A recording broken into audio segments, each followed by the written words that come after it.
That's number one. Number You're all right. I'm gonna do that right now. and number two, I mean, I think when you watch the Sacramento Kings, it's the whole vibe, right? It's the vibe of the way that they play, the up-tempo pace, the three-point shooting, the passing, the cutting, the passion, the athleticism. It's everything about it, and they're young. Anytime you can watch a young team, buy into a system of, playing off of one another and sacrificing sometimes where they're cutting and not being able to get the ball, it's fascinating to watch. Now, number one, when I think of De'Aaron Fox and I watch De'Aaron Fox, he's a Texas boy, so I'm a root for him all day. I believe he did put up big numbers in the state of Texas.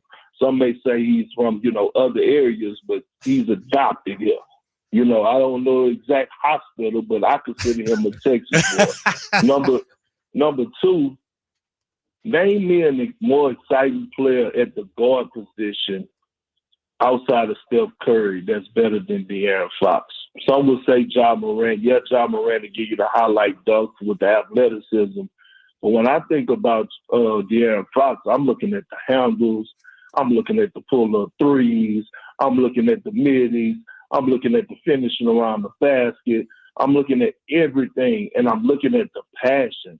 Like every single night he's playing with that drive and that passion like he has something to prove to the world. And I just love that about it. It's hard to find that in these young guys these days, just that tenacity that I'm not backing down from nobody and you about to get this work. Kendrick, you've been on good teams. You've been on great teams. You got the hardware to prove it. So you know what it takes to be a truly good, a truly great team. As much fun as the Kings are to watch, how much better do you think they need to get defensively to get to where they'd like to get to? Well, you know what they learned from last year, and I feel like they will get better. The best thing in the world, in my opinion, that they did was add JaVale McGee, right? A guy that could still go out there and produce in limited minutes, was going to be the ultimate locker room guy, keep guys engaged, and be an extension of Mike Brown. So when I think about the Kings, they're going to continue to get better defensively. Like, it's a work in progress, but what they bring on a night-to-night basis, especially on that home court, and I got to get to a game. I said that last year, but my work schedule wouldn't allow me. But if I got to take off, I'm coming to one of those games. I don't care if it's a regular season game, but I want y'all to think about this. Steph Curry had to have one of those special game sevens to knock the Kings out of the playoffs last year. I strongly believe that if he don't have that game seven and the Kings win their series, the Kings go to the Western Conference Finals because I believe the Kings would have beat the Lakers. And I don't think the Lakers actually wanted to see the Kings in the second round. No, you're right, Big Perk. And that's how we feel around here in Sacramento. If not for a historic game by Steph Curry, the Kings might be advancing, like you said, to the Western Conference Finals. Let's not forget De'Aaron Fox, injured himself, broke his thumb too in that playoff series. And so, when you look at De'Aaron Fox, Perk, he's about to have his jersey retired. Cypress Lakes High School. You know where that is, right? You heard of that, right? That's where he went to high school. He's about to get his jersey retired this Friday there. So shout out to him. When you look at this Kings team, we know De'Aaron Fox is that dude. Keegan Murray's coming on. But there seems to be a segment of national pundits, writers, who don't like Domantas Sabonis. Give me your thoughts on Domas. And were you with him in OKC at all back then? Yeah, and what's not like to like what they don't like? Them analytics guys, they're like, oh, he's not great defensively. He doesn't shoot enough threes. You know how it is, Perk. Analytics guys, I'm not a fan of that. Okay, I'm always a fan of the eye test. And the eye test showed me that he's one hell of a basketball player. My eye test showed me that he's an all-star, all-NBA caliber basketball player. My eye test shows me that you name guys like Giannis, Jokic, Embiid, Anthony Davis, and how can you not put Sabonis in that category when you talk about his overall effect and what he brings to the table on a night in and night out basis on filling up the stat sheet. So, you know, man, the analytics, man, they can have their part. And shout out to whoever want to follow the analytics. I'm gonna follow my eyes. And my eyes tell me that he's one hell of a basketball player. Kendrick, last night was a very special night in this sense. LeBron was in Sacramento, and it was 20 years to the day after he'd made his NBA debut with the Cavs, also in Sacramento. So I know you've known LeBron a long time. Do you remember, I think you've known him since, what, 7th grade? Do you remember the first time you saw LeBron play? I did. We was at in Orlando at Disney Wild World of Sports playing the AAU tournament. And we were actually playing against each other. And I saw him and I said, this guy's gonna be special in the 7th grade. And to be honest, Braun would never admit, but if you ever ask him how many wins he got against the Houston Hoops when he had the You got him, huh, Perk? Yeah, you got him, right? I used to kick his ass. My guy Kendrick Perkins joining the drive, guys, here at Sactown Sports 1140. You know, Perk, Whitey talked about, obviously, the great teams you played with, that 2008 Celtic squad. What is it behind the scenes? What's it like? What's it take to become a champion? Forget about what we see on the floor during the games and reading the box scores. What do you think a young team needs to have if they want to take that next step? Well, it's the chemistry, and so many people throw that word out so loosely. There's so many people throw that word out so loosely that they don't really know what that word chemistry means. It's not chemistry just on the floor. It's when you go on the road. Is everybody going to dinner together? Is everybody finding a place to go watch other basketball games together? Are you hanging out on the plane? Do you have your headphones on? And are you sitting up there? Or do you have your headphones on? Or are you interacting with your teammates? Because let me tell you what goes a long way.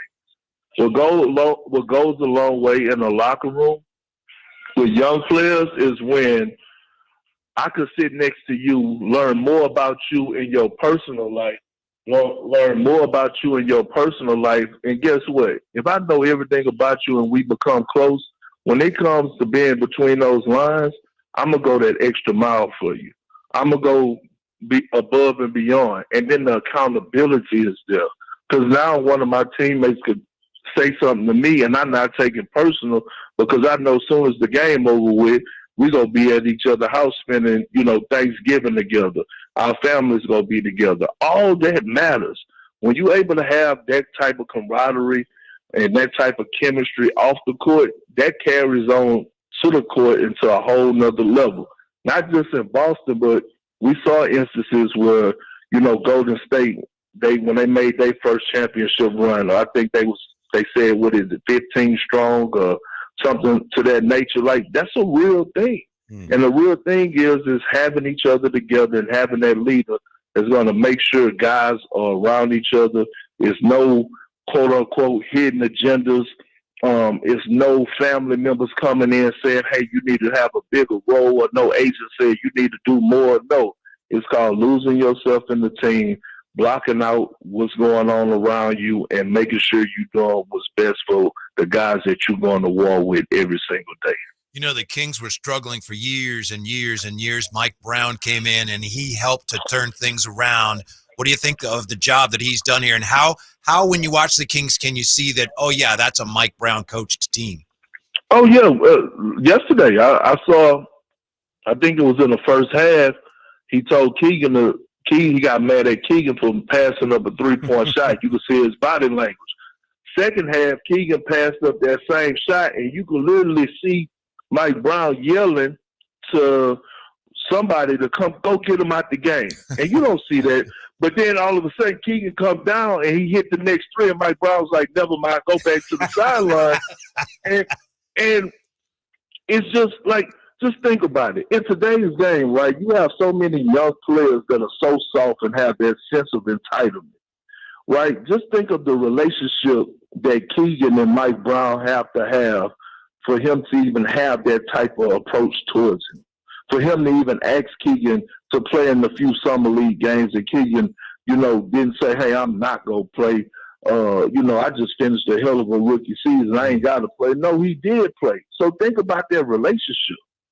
You don't see coaches being able to coach young players like that. You don't see coaches being able to get on guys like that. But that comes from building that relationship and having those one-on-one conversations from the jump, because they know deep down inside that Mike Brown got their best interests at heart. 100% Perk. And, one of the things I say about these Kings players is you also got to be willing to be coached too. I'm at practices. I'm at shoot-arounds. I see the film session. He's calling out De'Aaron Fox. He's calling out Domantas Sabonis. Whether it's the first guy or the 15th guy, Mike Brown is touching you, and you feel like you're a part of this. So you're 100% right. Before I let you go, though, Perk, I just got to say, you're like my favorite protege, man, because when you came to Boston and started doing TV in Boston, you were rough around the edges. He was struggling, Whitey. I'm telling you, he was rough. Now I see him grown up on ESPN, man. You make me proud, Big Perk. Appreciate it. Man, I appreciate you, brother, and everything you done for me. A lot of people don't realize the work that you have to put in behind the scenes. And real quick, I always tell people this. I say, man, if you think this job and what we all do that's on this call together is easy and don't know the work that you have to put in behind the scenes, the making sure you're able to get your language out correctly, making sure you're able to, be on point about stats, being on point about plays, being on point about every single thing in a short period of time, you're fooling yourself. So I have a whole nother respect for everybody that's been in this workspace way before me, because the grind and the work is real, and I appreciate everybody, especially you, Drake, and y'all continue to do a great job, man. My man. Y'all didn't change the whole coach over there. It's rocking. It's rocking, right? It's cool to be in Sac now, man. Yeah, I mean, you know what I'm saying? Y'all somewhat making Sac looking like Jay-Z and Beyonce out there. You know what I'm saying? Everybody want to pull up. Hey, man, we in Houston this weekend. I don't know if you knew that. We got a game Saturday against the Rockets and a game Monday against the Rockets as well. I'll be down there, man. I'll be there Monday, not Saturday. My son got a football game, but Monday you could pencil me. All right, pull on up. All right, Kendrick Perkins, ESPN. Thanks so much for jumping on, man. Thank y'all. All right, have a good one. All right. Man, that's how you start off a show right there. Yeah, thank you, Kyle. We have people on the chat saying they heard his voice and they thought it was like a soundbite. No, wait, he's talking to them on the phone? Showing Sacramento some love, too. That's what I like, All right. Yeah, so we're just getting started. We'll take a quick time out. We have Drape's Takes coming up. Yeah. Special edition because we got 2 games. Ooh. I'm only going to give 3 takes from both games, but that's coming up, yes. Next, Drive Guys, Sactown Sports. Last season, the Sacramento Kings gave us a little bit of everything. A Pacific Division title, GM of the Year, Coach of the Year, Clutch Player of the Year, All-Stars and All-NBA performers. Plus, we got to light the beam. Here's a steal by Fox, the breakaway. He's got the rip with the left hand. What does this season have in store? Find out. Each and every Sacramento Kings game can be heard right here on your proud home of the Beam team, Sactown Sports and SactownSports.com. One of the things with running is I want to enjoy the run, but I never made it very far because the arches on my feet just killed me. So when I got to the end of my rope and I said I have to do something to get rid of the pain, and a couple people recommended the Good Feet store to me, I loved how I could go in and get a free personalized arch support fitting. They put that time, that work, that effort into helping you find the right arch supports. And you can walk around this store with these in your shoes and try them out before you purchase them. So after I got my arch supports, the arches on my feet stopped hurting and the pain instantly, literally instantly went away. So if you have pain, go. Find a Good Feet store and go. There is an answer. Find the simple solution that will get rid of your pain. I'm Rondi, and that's my Good Feet story. See how Good Feet arch supports work for you before you buy with a free fitting and test walk at the Good Feet store. Knee, hip, foot, leg, or back pain? Visit the Good Feet store in Sacramento, Roseville, and Vacaville.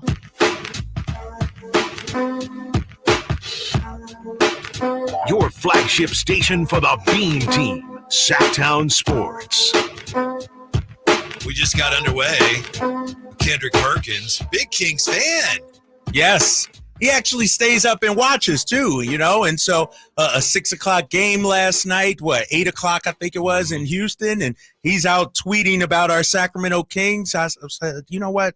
We got to get the dude on the show. Yeah, again, thanks for doing that. And it's interesting. He also sounded like he's almost as down on the Lakers as he is high on the Kings, but we didn't really have time to get into that. But what an emotional win, inspirational win, and that brings us to Drape's Takes. Calm down, Lion. Calm down. Take it easy, man. Just take it easy. Oh, man, I get hype every single time I got to deliver Drape's Takes. I know Kings fans, it was kind of disappointing. 1-1. We lost to the Golden State Warriors on Friday, but forget about that game. That game's in the past. I'm all about what happened last night, and I'm going to start off, of course, with my guy, De'Aaron Fox. 22 in the fourth quarter against the Warriors, 37 total last night against the Lakers, including 16 in the fourth. Dare I say it, Whitey, De'Aaron Fox is a better player this year than he was a season ago. I didn't know he could go to another level, but we've seen it so far through these first 3 games. Here's the point about last night. Everybody want to talk about the 37 points. Everybody want to talk about the 16 in the fourth. You want to talk about the ankle. I want to look at the 8 assists. The way he's doing it is how you're supposed to do it, Kings fans. He's not out there searching for his shots. He's not out there playing James Harden ball or anything like that, Russell. This guy is playing within the team concept and still dropping 37 and 8 last night. De'Aaron Fox is a better player today than he was during that incredible season last year. Running the offense, and Barnes had 8. Everybody else in double figures amongst the starters. Always a sign that, as you say, De'Aaron Fox is running the offense with high efficiency. And I love the fact, Whitey, that he took 24 shots. De'Aaron Fox should be the guy that takes the most shots. No offense to anybody else, but if Fox is only taking 8, 9, 10 shots, something's wrong with this Kings team. If he wants to be in that category, which I think he is right now, the Tatums of the world, the Donovan Mitchells of the world, the Lucas of the world, he has to be the guy night in and night out, and we're seeing that so far. My second take of the night, I could go with the bench, but I'm going to stick with my guy, Kevin Huerter. Kevin Huerter! If I'm correct, Whitey, if I'm correct, I didn't jump off the Kevin Huerter bandwagon like some people out there. Not saying you did. Oh, I did. I did. Did you? You jumped on, right? I had one foot off. Right. You were about to hop off that ride. Yeah. I said, nope, Kevin Huerter, sure. He didn't shoot extremely well, but he hit the big shots. He was huge last night in that win, and I think he's going to come around. I said the other day I thought he'd have 3 threes in that first half against Golden State. It didn't happen, but Mike Brown stayed with them. If this team is going to get to where they want to go, second round of the playoffs at worst, Kevin Huerter has to be a big part of it. You guys out there listening in the radio, on the car, on the YouTube, you can't give up on Kevin Huerter. Who else does what he does? He's a 40% three-point shooter. Calm down. He's got to make shots, no question. He's got to make shots. But in addition to knocking down some shots last night, he had 7 rebounds, 4 assists, and 2 blocks. And one was, I think, against Anthony Davis. From the weak side, he came on the back. And so what I seen from Kevin Huerter, especially last night, is sure, the shot might not be falling down, but he's competing out there. Right. He's playing hard right there. And that brings me to my third and final Drape's take, and it's along those same lines. Kevin Huerter played 37 minutes last night, 36 minutes and 37 seconds. Second to only Harrison Barnes. Think about this. Mike Brown, who played him 16 minutes the other night, said, you know what, Kevin Huerter, we're going to ride or die with you tonight. And that's why Mike Brown is such a great coach. He could have went the other way. He could have once again benched Kevin Huerter, played him only 16 to 18 minutes, but he instilled some confidence in him. He stuck with him. And that's what you want from a head coach, Whitey. I said this on the broadcast last night on the postgame show. Mike Brown instills confidence in his players. Like I said with Big Perk, whether you're player 1 or player 15, Mike Brown is going to lift you up. And what he did to Kevin Huerter yesterday was crucial. When the shot wasn't falling, He could have yanked him out like he did Friday against Golden State. He stuck with him, and I think it's going to pay dividends for this Kings team. I thought the Kings were really active defensively last night. They had 7 blocks by 6 different players. And I asked Mike Brown about that after the game, and he said, I'm not really big on, block shots. But he did point to the shooting numbers the Lakers had, and he said, we'll take those any day of the week, any game. There was one play with a block shot that to me was a slice of perfect Kings basketball. It was 26-20. There's 3.5 to go in the first quarter. And you got Vezenkov with a block on Rui from behind. He comes out in transition, throws it ahead to Monk. Monk with a skip pass to, I think it was Barnes. Barnes finds Davion in the corner for a 3. Yes. It was like at both ends. That's it. That's Kings basketball. Beautiful basketball, right? You're moving the ball. You're pushing it up quickly. You're competing defensively, leading to an open shot offensively. And I'm going to give you a quick bonus Drapes take here. Yeah, it's Monday. I'm feeling good. My squad got the win. Sasha Vezenkov is going to be a very good NBA player because what I saw from him last night, sure, he had 11 points. That's great. But he's a competitor. He has a fire inside of him that I think Kings will love. And so the shot may not always be falling for him, but he took on the assignment of playing defense, diving for loose balls, competing. And to come over from Europe and play like that in the NBA, a lot of times, rightfully or wrongfully, European players are labeled soft. This guy's not soft. Nope. This guy's a player. He competes hard every night, and I think Kings fans, we have yet to see, obviously, the best of him, but this guy will bring it in terms of compete level every single night. I think he recognized last night how important that game was. Yes. Third game of the season or not. Yes, 100%. And it's funny because we talked to him after the game on the post-game show, and when we talked about the atmosphere, and he said, it was electric and everything. He was a little in awe of LeBron James, because it's a guy that he dreamed of once going up against. But I thought Sasha played extremely well, only a -1 if you want to believe in plus-minus. I thought he did a great job last night. 4 rebounds, 11 points. Sasha's compete level is something this Kings team needs. So that's Drapes' take. Those are Drapes' takes for today. When we come right back, what would a stretch without De'Aaron Fox look like for the Kings? Next in the Drive, guys. Sactown Sports.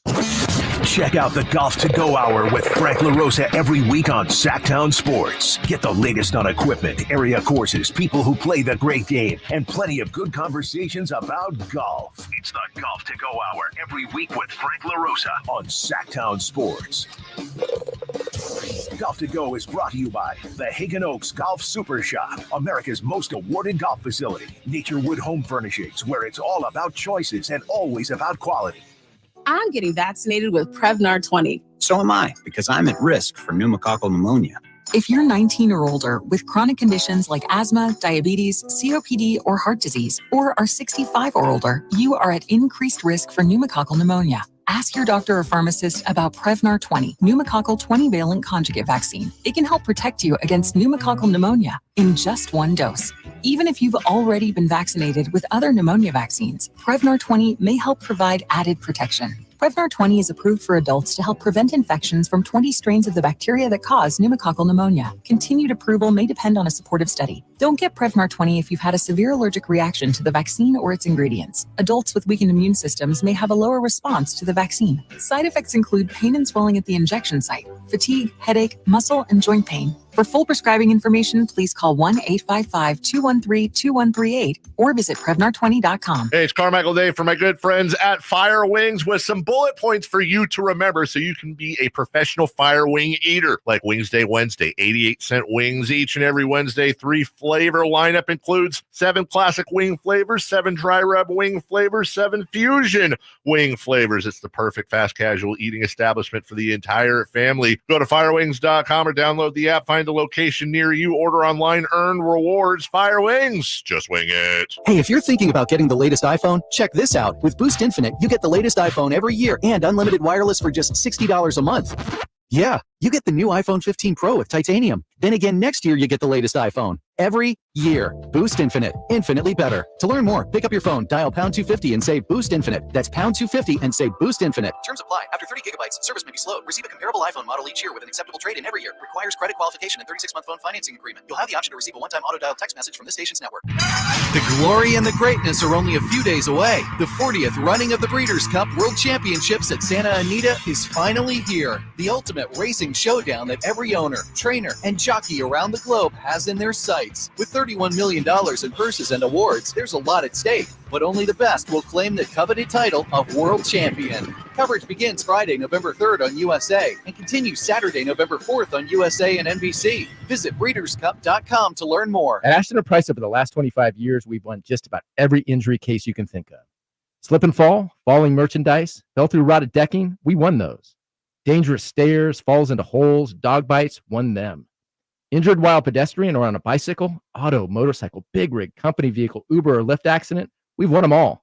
And the best news is there's no fee until you win.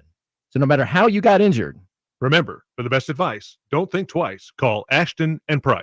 At aimyourdigital.com, we'll help you find the right customers. Spread awareness of your product or services. We can help build trust in your brand and services with a digital marketing campaign. Increase leads and get more customers. We create tailored digital marketing campaigns that deliver results. Don't wait. Get started today. Contact aimyourdigital.com. That's aimyourdigital.com and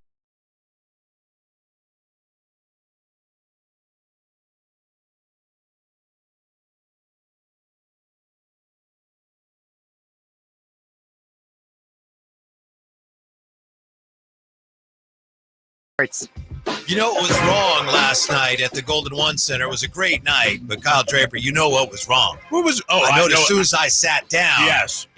40 minutes before tip-off, there's way too many Laker fans in there. I don't get it, Kings fans. Y'all got to tell me exactly what happened last night, because that stadium looked like 2 years ago, 3 years ago, back when we weren't a good team. And maybe it has something to do, Whitey, with playing the Warriors Friday, which was an expensive ticket, and then coming back again with another rival on Sunday, which is another expense. I don't know what the reason was, but there were way too many Lakers fans. And before they even opened up the door at Golden One Center, I went outside, sea of Lakers fans there. I got my purple on. I got my Kings. I'm ready. And I say, Lakers fans, we don't want you in this building.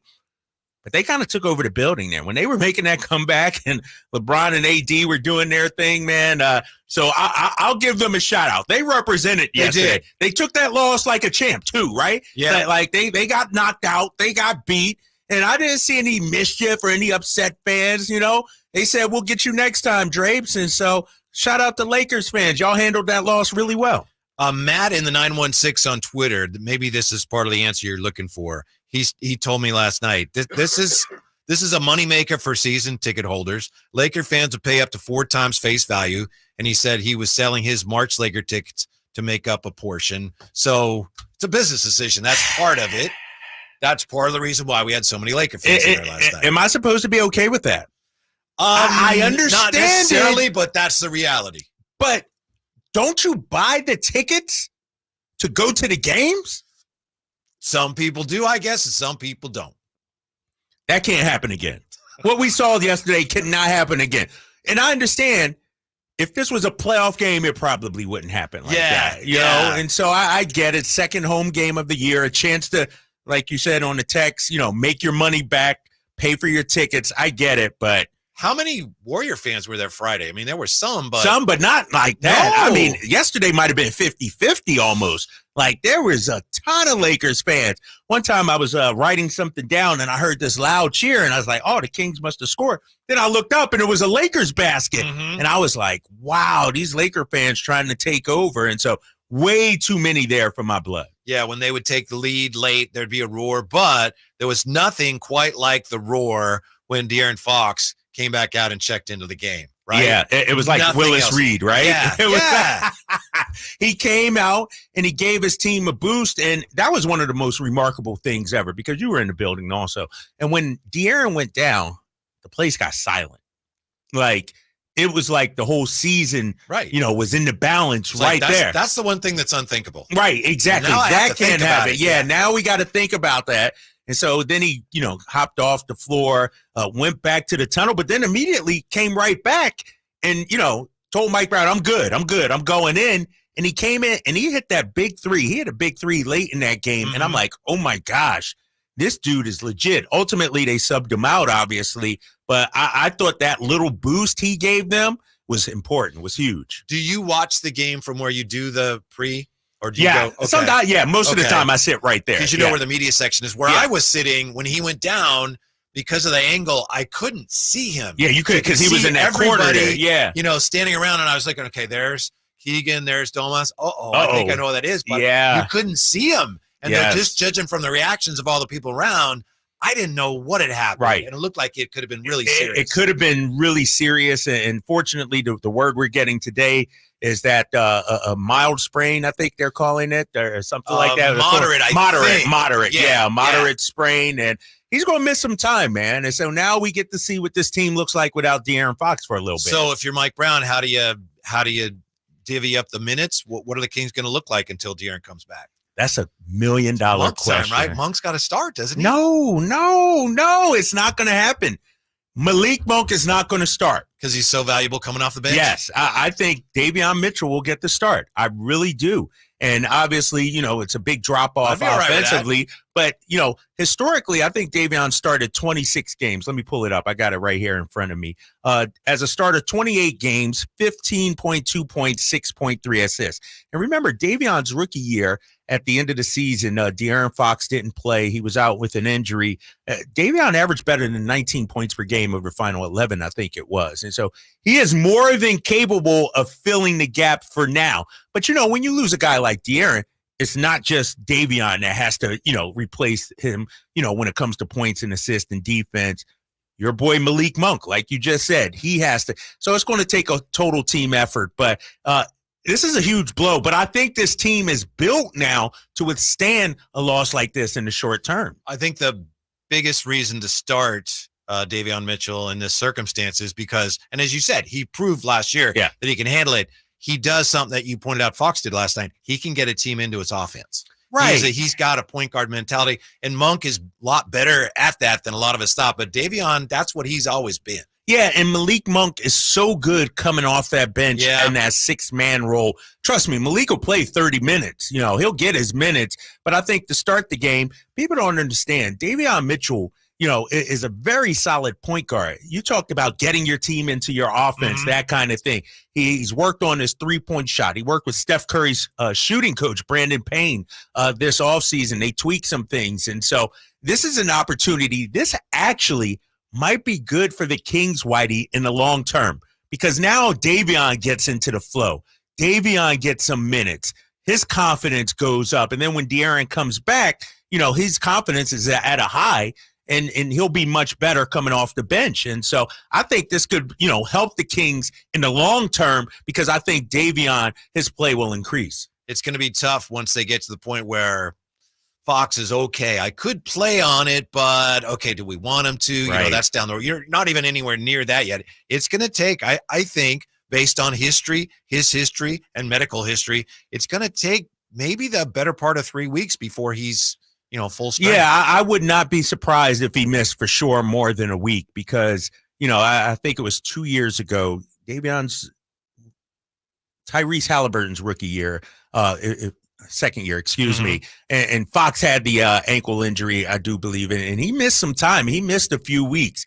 Obviously, he's going to want to come back. Obviously, he's going to want to try and rush it back. But if I'm the Kings, I don't push this guy, because you got bigger goals in mind. Now, you got to keep an eye on the standings, that kind of thing. But they should be able to afford 2 to 3 weeks without De'Aaron Fox and the whole thing not going to crap, right? Yeah. They should be able to survive that. Tim Maxwell on Twitter broke it down this way. 1 week, he misses 3 games. 2 weeks, De'Aaron Fox, if he's out 2 weeks, he'd miss about 6 games. 3 weeks, which I think is kind of trending towards, that'd be about 10 games. 4 weeks, he would miss 12 games. Well, what's interesting, and somebody put it out on Twitter as well, this new NBA awards threshold, and I know that's not that important, 65 games. If you miss 17 games, 17, 18 games, you're ineligible for a third-team All-NBA or All-NBA. And so I think he'll be out a couple of weeks. Obviously, they got this road trip coming up. They go to Houston for 2. De'Aaron Fox, I mentioned it earlier, he's getting his jersey retired Friday, so he'll be there for that. But this is a huge loss, man. It's going to hurt our chances to win the in-season tournament. Yeah, exactly. Right? No, it's like, darn it, It's I hate going into Oakland. Excuse me. I was out of habit. San Francisco. Chase Center without De'Aaron Fox after what happened Friday night. I agree with you because, what happened Friday night, Steph Curry, he was on fire, did the night-night thing. This is a big game come Wednesday. Yeah. And it would have been a lot juicier if De'Aaron Fox would have been playing because I imagine he would come out strong and try to go toe-to-toe with Steph. With that being said, ain't nobody crying for us. All these national pundits and people talking about the Kings, they're waiting to see the Kings fall off because of injury with De'Aaron Fox. And so now Davion has to step up. We might see your boy Kobe Jones, too, come Wednesday. Yeah, he could have an opportunity. I think this is a huge stretch for the Kings. And I'm fully believe that they can, overcome this. Let's say De'Aaron misses 8 games, let's say. 4-4? You'd certainly take 5-3. Yeah, exactly. Why not? And so, I used to work with Scal and Perk talked about it. This is a chance for somebody else. Like if you're a Kobe Jones, if you're a Davion, you're like, man, our guy is down. I'm upset about that, but now's my time. Let me show coach. Let me show the world. And so I'm looking forward to seeing how they bounce back on Wednesday. In a nutshell, what happened Friday night? Didn't shoot well. And it's tough. We said Friday, with these guys, you got to shoot well to stay in the game. Remember we talked about the 3-point battle too, and the Kings lost that. They didn't shoot well. And, Sacramento historically, over these last couple of years, they let their defense get dictated by what they do offensively. And so once they started missing shots, a lot of shots went in and out. They were sort of shell-shocked. And then Steph Curry got going, Clay got going. And the Warriors, I tell you, they are one of the best teams. Like, when they got it going, it is so hard to turn them guys off. And that's what we saw. And so they got that one. I'm okay. We got to get Wednesday. Even with De'Aaron Fox, Wednesday would be a huge win for the Kings without Foxy. Got the Drive guys here the day after a big Kings win. When we come back, we'll look at what Mike Brown loved about the Kings at the defensive end last night. That's next. Sactown Sports. Can the Niners build off their NFC Championship appearance from last season? How will the quarterbacks perform throughout the year? Purdy back, now going to throw for the end zone, wide open, Brandon Ayuk is on fire! Will the defense lead this squad again? Intercepted! Ball got tipped up and taken by Fred Warner! Get all your 49er coverage throughout the NFL season on Sactown Sports and SactownSports.com. O'Reilly! When you need auto parts, O'ReillyAuto.com is just a click away. We offer convenient options for you to get your parts, tools, accessories, and supplies quickly. Order online and pick up for free at your local O'Reilly Auto Parts store, or you can have your parts delivered right to your door with free shipping on most orders over $35. Visit O'ReillyAuto.com. O'Reilly Auto Parts. Sactown Sports is home to the Kings, Niners, and now the business of sports. Hosted by Kelly Brothers and brought to you by Cap Trust, offering customized, independent financial advice at captrust.com. Join Kelly Brothers, Carmichael, Dave, and Jason as they look at the business of sports every Thursday at 7:40 a.m. You want to know how sports really work? Follow the money with Kelly Brothers from Cap Trust on Sactown Sports. Good Guys Heating and Cooling has a deal going on right now that you cannot miss. This summer was much shorter and cooler than normal, so that means Good Guys is overstocked and ready to clear out their warehouse. They've got inflation-busting pricing on a brand new heating and air system for just $82.99. No other company is offering a replacement system that low. Call Good Guys now at 530-GOOD-AIR to see if you qualify. That's 530-GOOD-AIR for a no-cost qualification appointment. Best service, best price, guaranteed. And that's no bull. License number 1057-618. Carmichael Dave here for Jiffy Lube, your proud sponsor of the Drive of the Game. Now listen to every Kings game for Gary Gerald's Drive of the Game call. Then listen to Jason and myself the next morning for a chance to win a $100 Jiffy Lube certificate, courtesy of all the Jiffy Lube locations in the greater Sacramento area. Get your vehicle ready for the holiday driving season at Jiffy Lube today. Oil changes, wiper blades, tire rotations, and more. For more information, go to jiffylube.com. It's no secret to golf enthusiasts that Timber Creek and Sierra Pines in Roseville are one of the region's most unique and scenic places to enjoy a great game of golf. 27 holes, boundless options. Elevate your game on our newly renovated driving range, putting green, and chipping area. Whether you're aiming for fun, lower scores, or all-around growth, we've got you covered. Experience golfing dreams in Roseville and book your tee time at timbercreekgc.com. Timber Creek and Sierra Pines, your ultimate golf haven.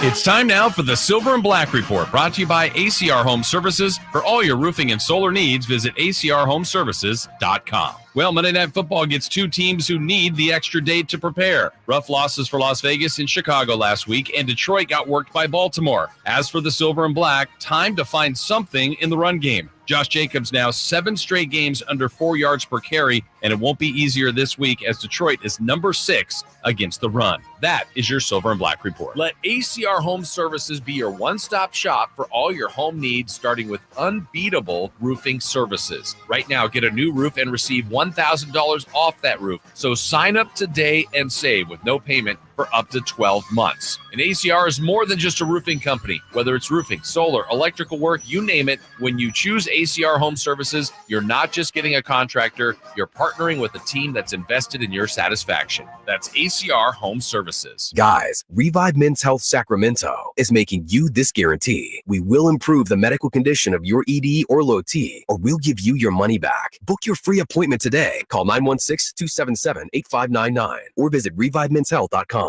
Hey, it's Carmichael Dave asking you, are you feeling the pain of paying more and more for your gas? PG&E has increased their rates 4 times in the last 5 years, and the new forecast says PG&E customers may see their bills increase 32% by 2026. The good thing is there are steps you can take to protect yourself from these rate hikes, and better yet, American Energy may be able to help you completely eliminate your gas bill with a new ultra-high efficiency comfort system. Did you know SMUD offers huge rebates to eliminate your old gas guzzler? They can help you guide through the whole process. Seriously, listen to me. You go to the SMUD website. There's tons of rebates available, but it is confusing on how to do it. Listen to these rebates. $2,500 from American Energy, $3,500 from SMUD, $1,000 from Caltech, $2,000 home system upgrades. That's $9,000 in rebates. Let American Energy help you out at 916-520-9990. Call 916-520-9990 now.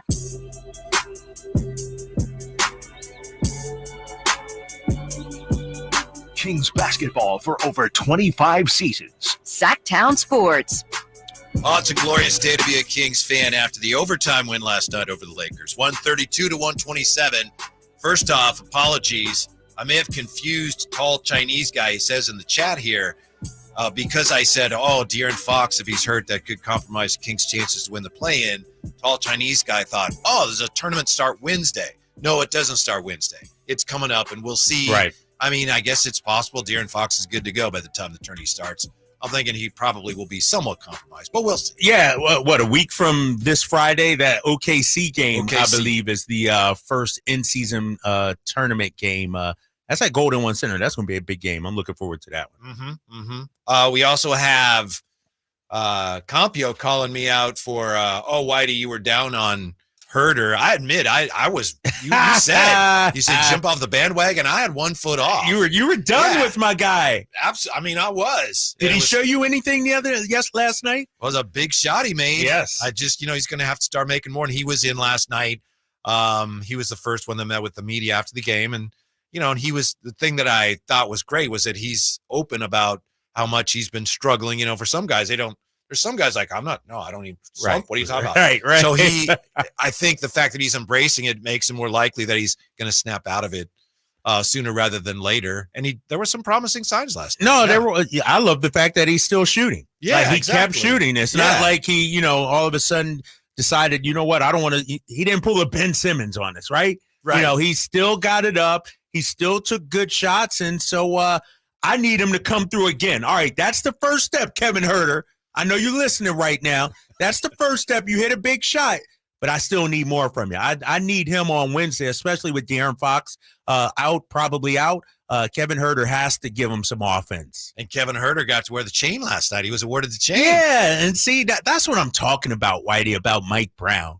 You know, Kevin Herter competed hard last night, had a couple of block shots, and so everybody wants to talk about his defense and everything like that. And Mike Brown brought this up yesterday about Kevin Herter. It's not about the shot for him in terms of his playing time. He wanted to see some compete on the defensive end, and what we saw last night, it may not have always worked. Sure, he may have gotten beat, but the guy was in the mix for everything. Some of the rebounds that he was able to pull down, you know, right inside with Anthony Davis. And so those are winning plays that Kevin Herter made yesterday. And that speaks to what Mike Brown really loved about the Kings' effort last night. Mike Brown thought the Kings last night were gritty. And here he was from last night. Mike Brown on how the Kings. It was a gritty win by our team. And I'm sure the Lakers feel the same way, but we can play better. I thought the physicality was there most of the night. We still have to understand that in certain instances, physicality doesn't mean reaching at the last second. Physicality doesn't mean having one hand up and one hand down. You got to lead with your chest at all times. You got to go vertical at all times. Let's face it, Kyle, if the Kings had come up short last night, a lot of fans would be howling today about the free throw disparity. I was just looking at some of the numbers, and Mike Brown talked about physicality.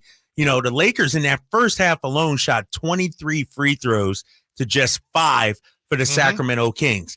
Let me ask you this. Were those 23 a product of being aggressive, being physical, like Mike Brown said, using your hands? And so they have to figure out a way to play great defense without fouling. What do you think? I think some of them were. I think there were some of the calls that were head scratchers. Yeah. But, you can't assume, as we tend to do, that the fouls should be even. There's no reason why fouls should be even. Right. And we just, as fans, go, hey, that team shot more free throws. That's not fair. Well, just the other team fouled more. So I did think the Kings, they were, especially when it comes to matching up against Anthony Davis. And LeBron had, 15 rebounds last night. So there were some physical mismatches. Yeah. So I think that led to them fouling a little more than they'd like to. Yeah, but I will say, when you watch what the Kings did yesterday defensively, they came out with a physical identity. I agree. Like right from the jump, they were, really pressuring the Lakers, really trying to get up in them. And so that's what you want to see if you're Mike Brown from start to finish. I thought they came out with the proper mindset. Now, it did lead to some early free throws for the Lakers in that first quarter alone. They shot 12. Sacramento only shot 3. But, when you talk to coaches, and Whitey, you've coached, you'd rather have to dial a player back and tell them to be less aggressive than trying to get them motivated to be aggressive out there. And so I think Mike Brown can live with the aggressive play because he knows he can dial them back just a little bit. Wouldn't you say the Kings did a really good job making the Lakers guards uncomfortable? Reeves and Russell and Vincent were combined 7 for 28. Yeah, and Austin Reeves, Team USA's Wonder Boy, Golden Boy, he was just 1 of 12 yesterday. Yeah. Like, he had a really hard time out there. He was a -12. And, it's interesting. I'm looking at the turnovers. 3 turnovers by Austin Reeves. Lakers didn't turn it over a whole lot. LeBron James, 8 turnovers in that game. It only led to 10 points off the 12 total turnovers. But, that shows you just how physical the Kings were. And then you look at the Lakers. They got back in this game in the second half because they started to knock down some threes. Taurean Prince started hitting threes, 15 threes to 17 for the Sacramento Kings. Look at that third period. That's something we need to discuss also, Whitey, because if I'm correct, didn't the Warriors score 40 in the third, I think it was? And now the Lakers outscored them 28-21. So they got to shore that up. The Lakers got back in the game thanks to that quarter. Yeah. Friday night, it was 39-27 Warriors in the third quarter. Yeah, you got that has to, especially when you have a lead. Like the third quarter and you have a lead, that should be the time that you pull away so that the starters can rest in the fourth, not make it a close game and then a dogfight like we saw last night. What'd you think of LeBron last night? I thought it was fascinating because there were times when you could see, that at some point age is going to catch up to him. I thought there were times when he settled for threes. I thought there were times when he settled for being a playmaker. And then, the final numbers, he had 27 and 15. Yeah, I know. It's like, wow. He turned it on late. Yeah. Here's the thing about LeBron James, and I'm a LeBron fan. I can admit that openly. I enjoy watching him play. When he retires, we'll miss him. I definitely will. Yeah, but I think LeBron was sort of trying to get Anthony Davis to realize it's your team now. Like LeBron coasted pretty much the first three quarters of this game last night. And it sort of resembled what we saw the other night when the Lakers took on Phoenix. LeBron sort of coasted a little bit. And then at the end, when they needed him, he really, put his foot down and his imprint. I think he's trying to tell Anthony Davis, like, yo, this is your team. You take over. And so I thought he was coasting last night. And then, like you said, he coasted to 27, 15, and 8 last night. That's ridiculous. Mm-hmm. He took 19 shots. I think in the first half, he took only 5 shots. It was Whitey. And so I think he was just going through the motions early on. When Domas fouled out and then Fox gets hurt, what was your level of faith at that? If you're being honest, I just, it felt good and there was a lot of energy, but you see, and then how about this? At the end of regulation, Domas fouls out and Vezenkov goes in. Yes. And I'm ashamed because nobody asked Mike Brown about that after the game, and I was in there. Yeah. I could have asked him. I didn't ask him. I asked him, but I wish going someone small had like asked that. him. Yeah. And a friend of mine texted me like, "What is Mike Brown doing? Why are you going small like this?" And so Fox gets hurt. Sabonis fouls out. In regulation, I thought, okay. But then when we went to overtime, I was like, uh-oh, we're toast, because I thought LeBron would take over in overtime. And he tried a little bit, but give Malik Monk credit. He had the answer. And so that was, when you look at this season, that was an early must win for this Sacramento Kings team. May have been. Just because the division foe, obviously, you don't want to go to 0-2 at home. And it's a big win. And now you got some momentum going into Wednesday. Oh, we're having such a good time. Do we really have to talk about the 49ers? Yeah, I've been waiting to talk about the San Francisco. Bring them on. Bring them on. Picks Purdy ain't the Niners' biggest problem. Yeah, I called him Picks Purdy. Next, Drive Guys on Sactown Sports. Last season, the Sacramento Kings gave us a little bit of everything. A Pacific Division type, GM of the Year, Coach of the Year, Clutch Player of the Year, All-Stars and All-NBA performers. Plus, we got to light the beam. Here's a steal by Fox, the breakaway. He's got the rip with the left hand. What does this season have in store? Find out. Each and every Sacramento Kings game can be heard right here on your proud home of the Beam team, Sactown Sports and SactownSports.com. All new spring deals are here at Lowe's. Start planting your garden this weekend with Bonnie 11.8-ounce vegetables. Buy 4 for $10. Plus, liven up your patios and decks with fresh blooms. Select 1.5-gallon hanging baskets or 2 for $20. Lowe's knows spring. Lowe's knows home improvement. Offers valid through 5/17. In-store only. Actual plant size and selection varies by location. While supplies last, excludes Alaska and Hawaii. Individual rates, offerings, and savings may vary, subject to terms and conditions. Not available in all states and situations. Hey, small business owner. Are you ready to have the best year ever in 2024? When's the last time you checked your workers' comp rate? For many small businesses, workers' comp insurance is one of their biggest costs. But Pi Insurance could save you up to 30% in just 3 minutes. Go to trypi.com, share a few details about your business, and get a quote that's customized for your business. No hassles or hidden fees. We know you're busy, but spending just a few minutes to check your rate could make this your best year ever.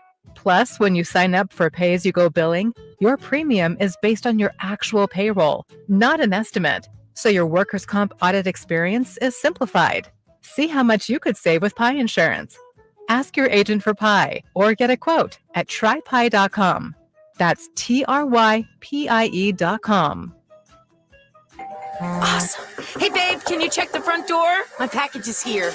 Yeah, on it. Hey, are we still watching our show tonight? New episode on Prime? You bet. That reminds me, let's hit Whole Foods this afternoon. We need snack supplies.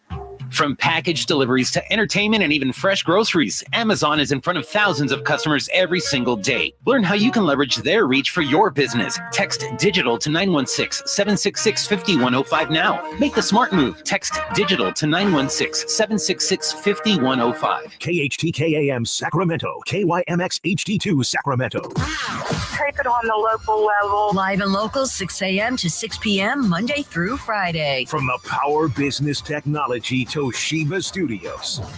Sactown Sports. Sactown Sports.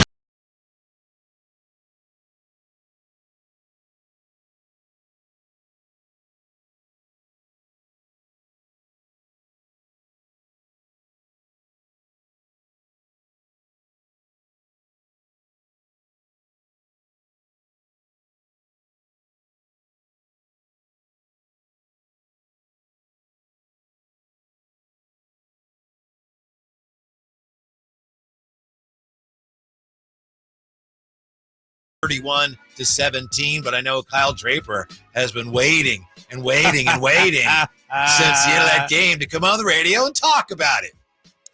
You know, Whitey, I'm going to just call it like I see it. Brock Purdy, he's a good quarterback, but I think we can all stop comparing him to Joe Montana right now. We can all stop putting him into that elite category. Trent Williams goes down, Debo goes down, and Brock Purdy looks like Jimmy Garoppolo all of a sudden. That's what he looks like. Some of those passes late in that game, I watched that game, and, you know, the first interception, great play by the defense, the tip, and then great play. But the second one, he threw it right to the guy. I think it was Oliver maybe who picked it off. And then he should have had a third interception outside of that bogus roughing the passer penalty. I know they say you can't hit the quarterback low, but it wasn't like he got him below the knees or anything like that. I thought that was a good tackle. And then to follow it up with a fumble that ended the game. And so I thought the first half, Brock Purdy was good. Most of the third quarter, I thought he was good. But once again, I've said it and I'll say it again. When it comes time to make a play to win you a football game, Brock Purdy did not come through last night. And I'm gonna say this, Niners fans. You know how many yards he threw for yesterday? Because they were down and he had to chuck it. Right. But do you know how many? Because this is one of the 300 and what? 50 or something? 365.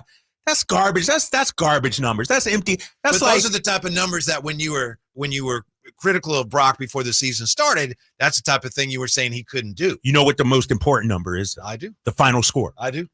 And he came up for the third straight time, the losing end of the final score. And what that shows me, Niners fans, you're in danger of becoming the Dallas Cowboys. You're in danger of becoming a front-running team. We've talked about it last week, Whitey. When they get off to an early start, get a lead, then things start flowing for them offensively. Once again, they had to play from behind, and they just could not come back. What's Shanahan's record? We went over this last week. When they're trailing by 5 or more going into the fourth. It's like 0-39. 0-39. They just, I don't know what it is, and I don't want to turn this into a Brock Purdy bash fest because he was just one of the issues last night. Travarius Ward, what was up with him in that first half? All the penalties, he got beat. The defensive line, sure, Armstead had a couple of sacks, but where's Bosa at? Bosa signed a massive deal. What happened to the play where Armstead's phenomenal, but he had Burrow? This was on their first drive. He had him. And Burrow got away, and then someone else had him, and he still got away. The poor tackling, yes. And that's an issue. They made Joe Mixon look like Franco Harris or Earl Campbell out there, the way he was breaking tackles. That's the problem. It's like, the run defense? Yes. Yeah. You make great points about Purdy. We go back and forth on that, and today I'm obviously at a disadvantage. The 2 interceptions, you said he almost made a great play. The interception where the lineman reached up and snagged it. Yeah. Brock Purdy had zero reason to throw the ball because there was linemen downfield because it was supposed to be. It's supposed to be a handoff, right? Handoff or a quick shovel to Kittle. Yeah. That didn't happen. So then he's going to make something happen. But he said later, he goes, I got to realize there's linemen downfield because it was supposed to be a run play. So even if it was completed, it would have been a penalty. Yeah, it was a penalty anyway. So there's no reason to throw the ball. And then the second one, were you by chance listening to the station? Because it's funny what you said about the second one's like Garoppolo. Tim Ryan said, he said that? I hate to say this.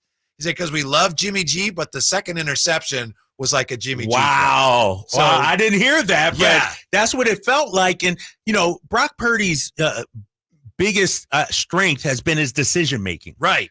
And over the last 3 weeks, 5 interceptions. Five interceptions, exactly. Yeah. And so that's a cause for concern. And, when things are going well, he seems to be great. He seems to be very good. But as soon as they face a little bit of adversity, a player gets injured, you're down, and you need him. There's no reason. When Brock Purdy's at his best, Whitey, and I know I say I want him to throw for 300, 400 yards, but that's to get the win.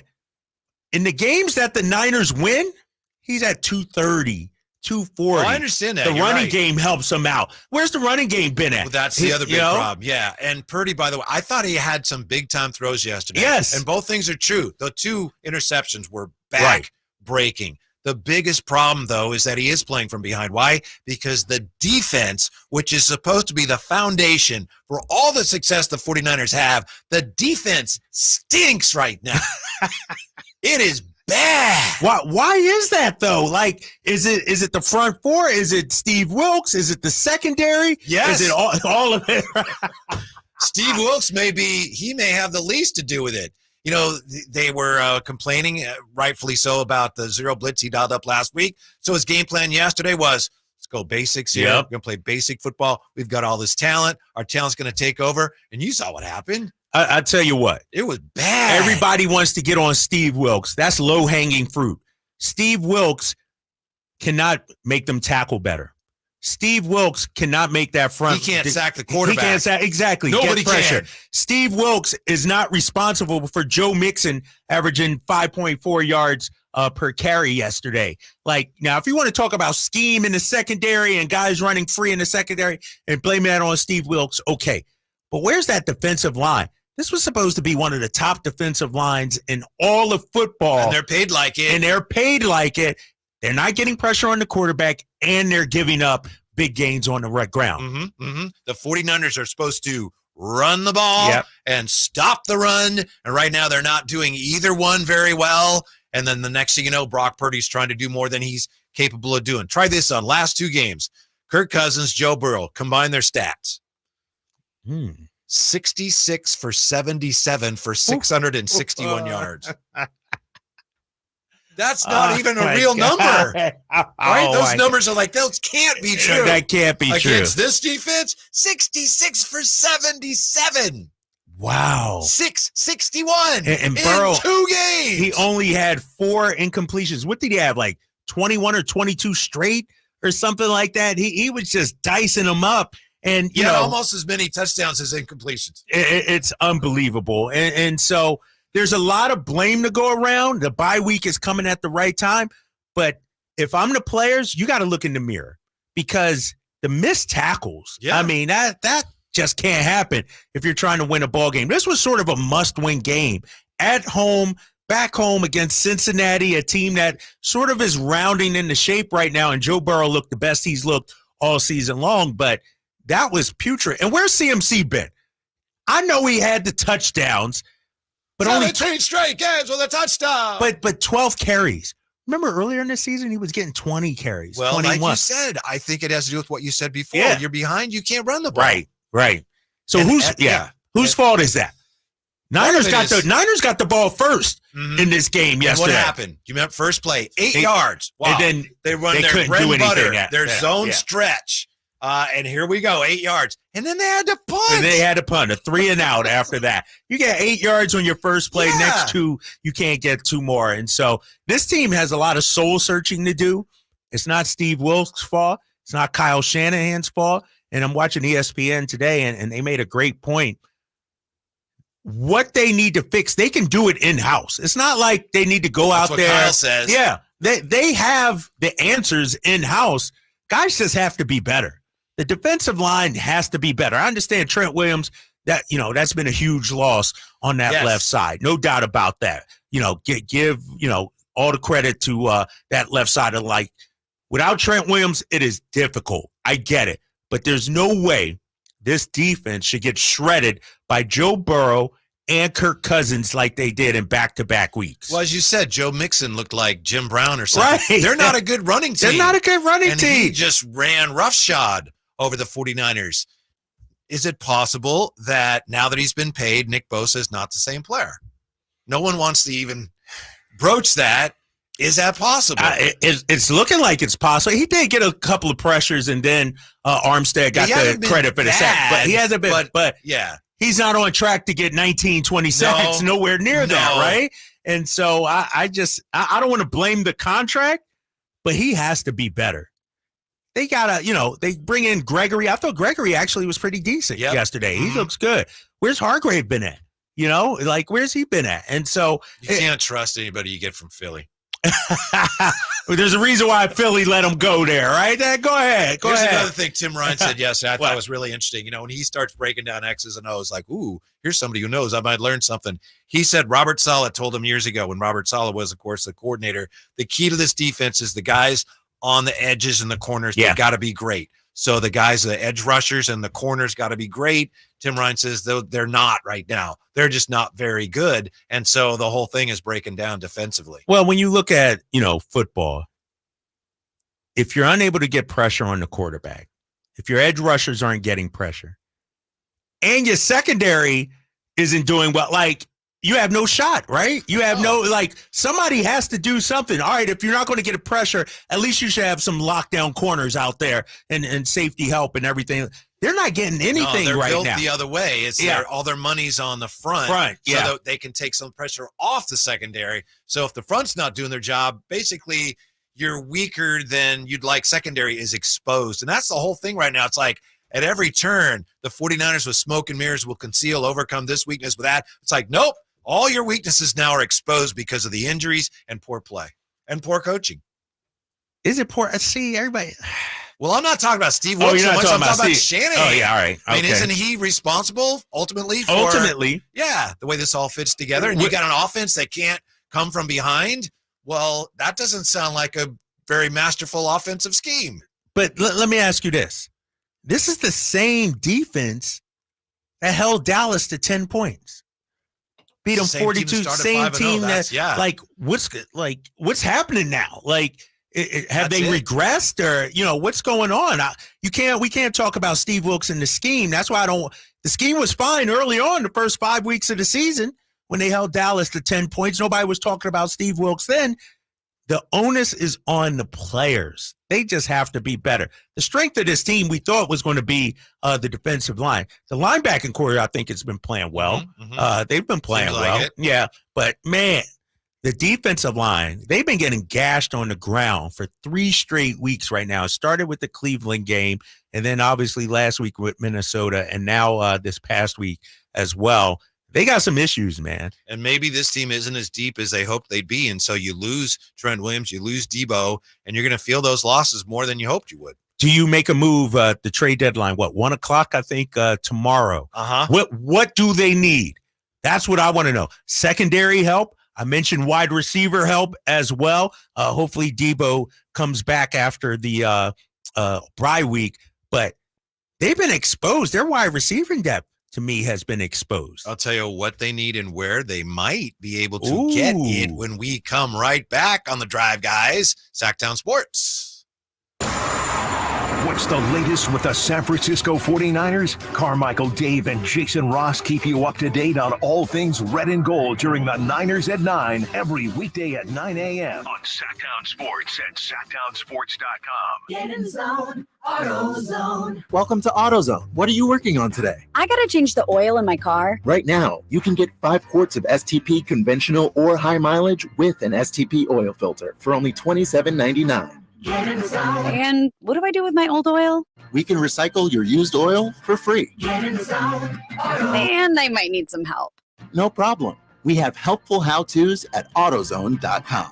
Get in the zone, AutoZone. Restrictions apply. Hey, it's Carmichael Day for my good friends at Fire Wings with some bullet points for you to remember so you can be a professional fire wing eater. Like Wings Day Wednesday, 88-cent wings each and every Wednesday. 3 flavor lineup includes 7 classic wing flavors, 7 dry rub wing flavors, 7 fusion wing flavors. It's the perfect fast casual eating establishment for the entire family. Go to firewings.com or download the app, find a location near you, order online, earn rewards. Fire Wings, just wing it.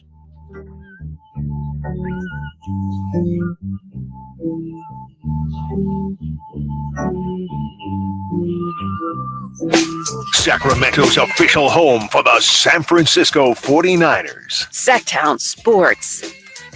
Yeah, we got a familiar problem today with Monday Night Football coming up. We're only with you till 4:30, and we got, Kyle, as you well know, we got too much show and not enough time. So many things to get to, right? Yeah. I mean, we had that great interview with Kendrick Perkins. We're diving into Niners now. But, you know, I would love to hear from fans like Niners fans, 916-339-1140. What needs to happen? How do you fix this? How are you feeling? Like, I don't think anybody thought this team would have lost 3 straight. We were talking, 16-1, 15-2, something like that. Like after that fight, they looked unbeatable, and now they can't seem to do anything right. And I don't want to just say Trent Williams hurt, Debo's hurt. Is that all it takes for this whole thing to fall apart? Is part of it, but no, I don't know. It must be the perfect storm. I'm walking my dog today. I'm walking Moby, and Skip, my neighbor, says, "Hey, 49ers going to get rid of that quarterback? They're going to replace Purdy?" Oh, my God. Zero chance that happens, right? I don't think so, Skip. And he goes, "Yeah, they got that guy from the Jets." I said, "Yeah, I don't think so." I tried to tell him what we were just talking about. I tried to tell him the defense is terrible. He goes, yeah, it is. But people are starting to wonder, hey, no wonder this Purdy guy, nobody drafted him till the last pick. Maybe he's not that good. So maybe some of this was inevitable. I think also when you look at the way Purdy played his last year in college, he kind of threw the ball all over the place. So I thought at some point he might start getting a little loosey-goosey with the ball, but it's just a combination of the timing on all these things is just terrible for the 49ers. Yes, and that's the thing. For 3.5 quarters, he's looking great. For 3 quarters, he's looking great. But then on back-to-back throws, back-to-back throws, he throws a pick. Let me ask you this, though, because – we're talking so much about the defense and how bad it is. And it was bad yesterday for sure. It was bad against Kirk Cousins and the Vikings last week. But you're not going to win many games when you score 17.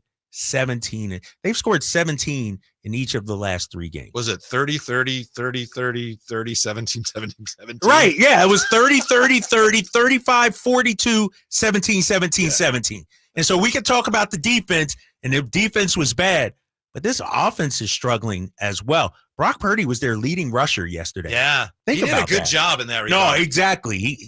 I thought what he was able to do with his legs, and you're right, he made some great throws. But when it's time to win a game, he had 3 turnovers in the last quarter and change. Yeah, I think it was. And all turnovers are not created equal. And a turnover in the red zone, when there's no reason to throw the ball, is just a killer. That you're about to go in. You're about to score. And, I thought going into halftime, trailing only 14-10, if you're the Niners, the way that the Bengals were moving up, you were good. You're still right there in this game. But the offense never really got going in that. And then Brock Purdy, I wonder if the concussion situation, I don't want to make excuses for the guy, but he took another shot. He got hit, went back, his head hit the ground, and then after that he threw the pick, which was called back, and then the fumble. And he looked clearly shaken up there at the end. I mean, I understand where you're going. Who knows? 339-1140, 1-800-920-1140. Tyrone joins us. Tyrone, you're on with Draper and Gleason. Drive Guys, what's up? Hey, man, how you doing, man? First of all, I'd like to make a little correction real quick. Kyle, he's 0 for 30 when he 5 and plus when he's fourth quarter. He's 0 for 30. Y'all said 39. It's okay.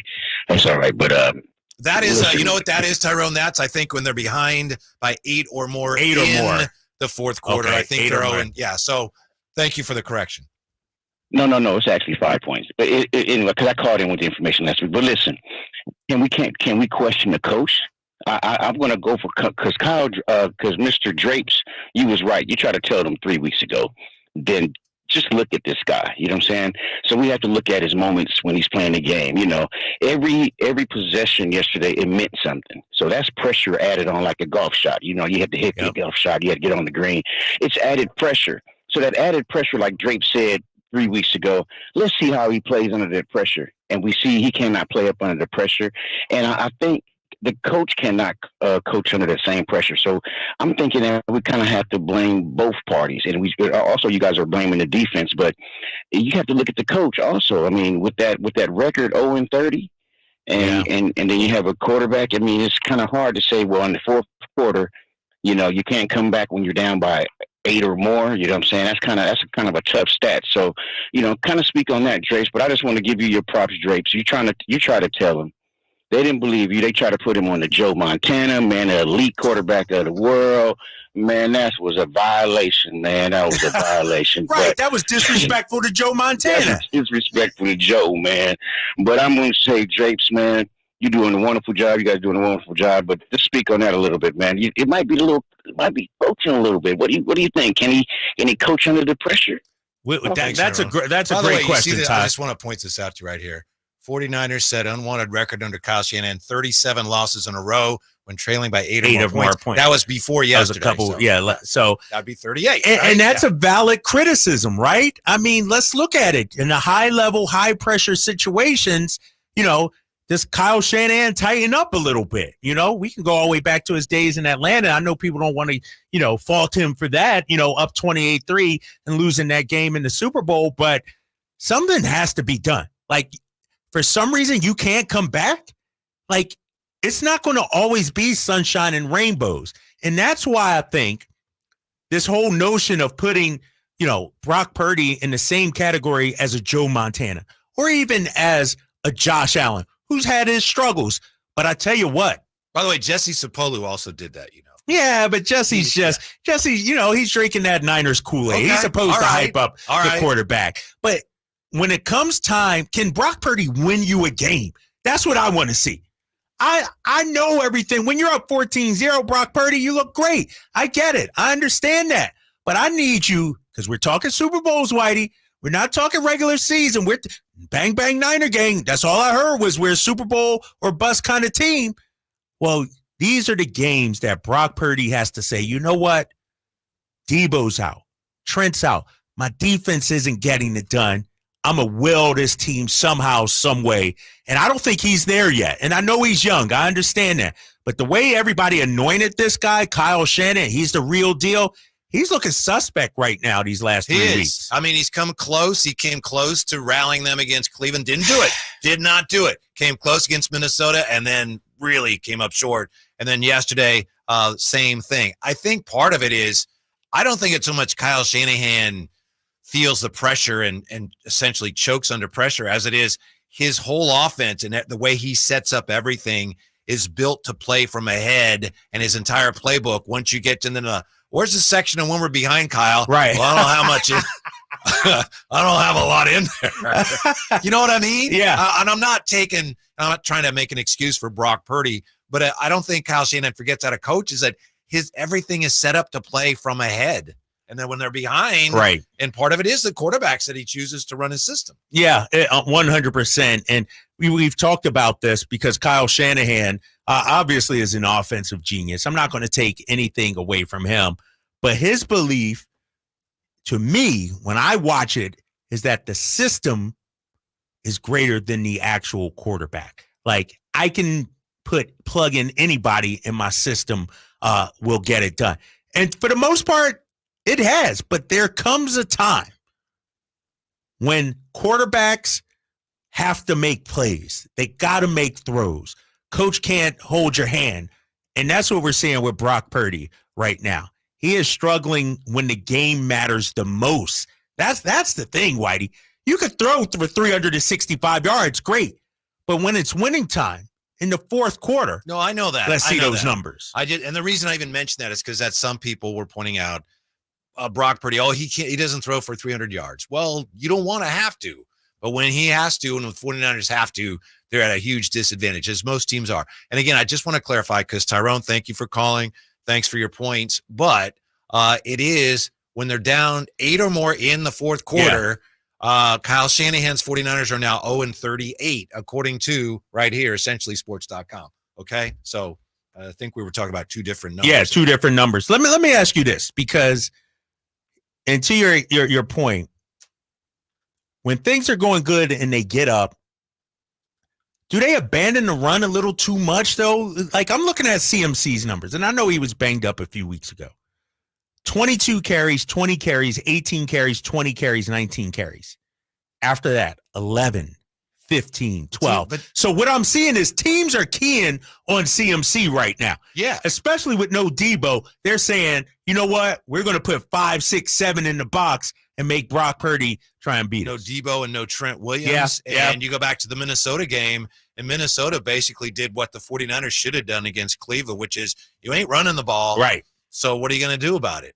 And I think we're seeing more and more of that. Teams learn. What happened? How'd they beat the 49ers? They just shut down, don't let them run. And then you got to have the quarterback's got to throw. All right, teams are having success with that. That's a little bit of an oversimplification, but that's what's going on. But that's why I go back to, Whitey, you should not, and I understand the importance of Trent Williams. So I'm going to put Trent on the shelf over here. That's his own We're all on the same page about him, but how good he is. Just because you lose Debo, the offense shouldn't fall apart. I agree. And so that's why I think they need to improve the depth at wide receiver before 1 o'clock tomorrow. I don't know who to go out there and get. You're not going to get Devontae Adams, but it needs to be somebody more reliable, because right now it's Ayuk, it's Kittle, and it's CMC. Somebody else on the other side has to help Brock Purdy out. Phenomenal. But what difference? Let me ask you this, as you always say. Let me ask you this. Yeah. What difference does it make who my receiver is if my quarterback's going to throw it to the other team's linebacker? Ooh, boom, boom, right? That's true. Right. That's true. That's true. 100% that's true. But you know what? 17 points in each of the last 3 games. That's not going to get it done. A lot of people around the game are suggesting that the 49ers are looking for help in the secondary and still looking for pass rushing help. And it came out today, Jordan Schultz of Bleacher Report, he reported that the Washington Commanders are, quote, actively initiating trade talks, end quote, for defensive ends Montez Sweat and Chase Young. They're both they're terrific pass rushers. They're both going to become free agents. Sweat has 5.5 sacks, 10 quarterback hits, and 8 tackles.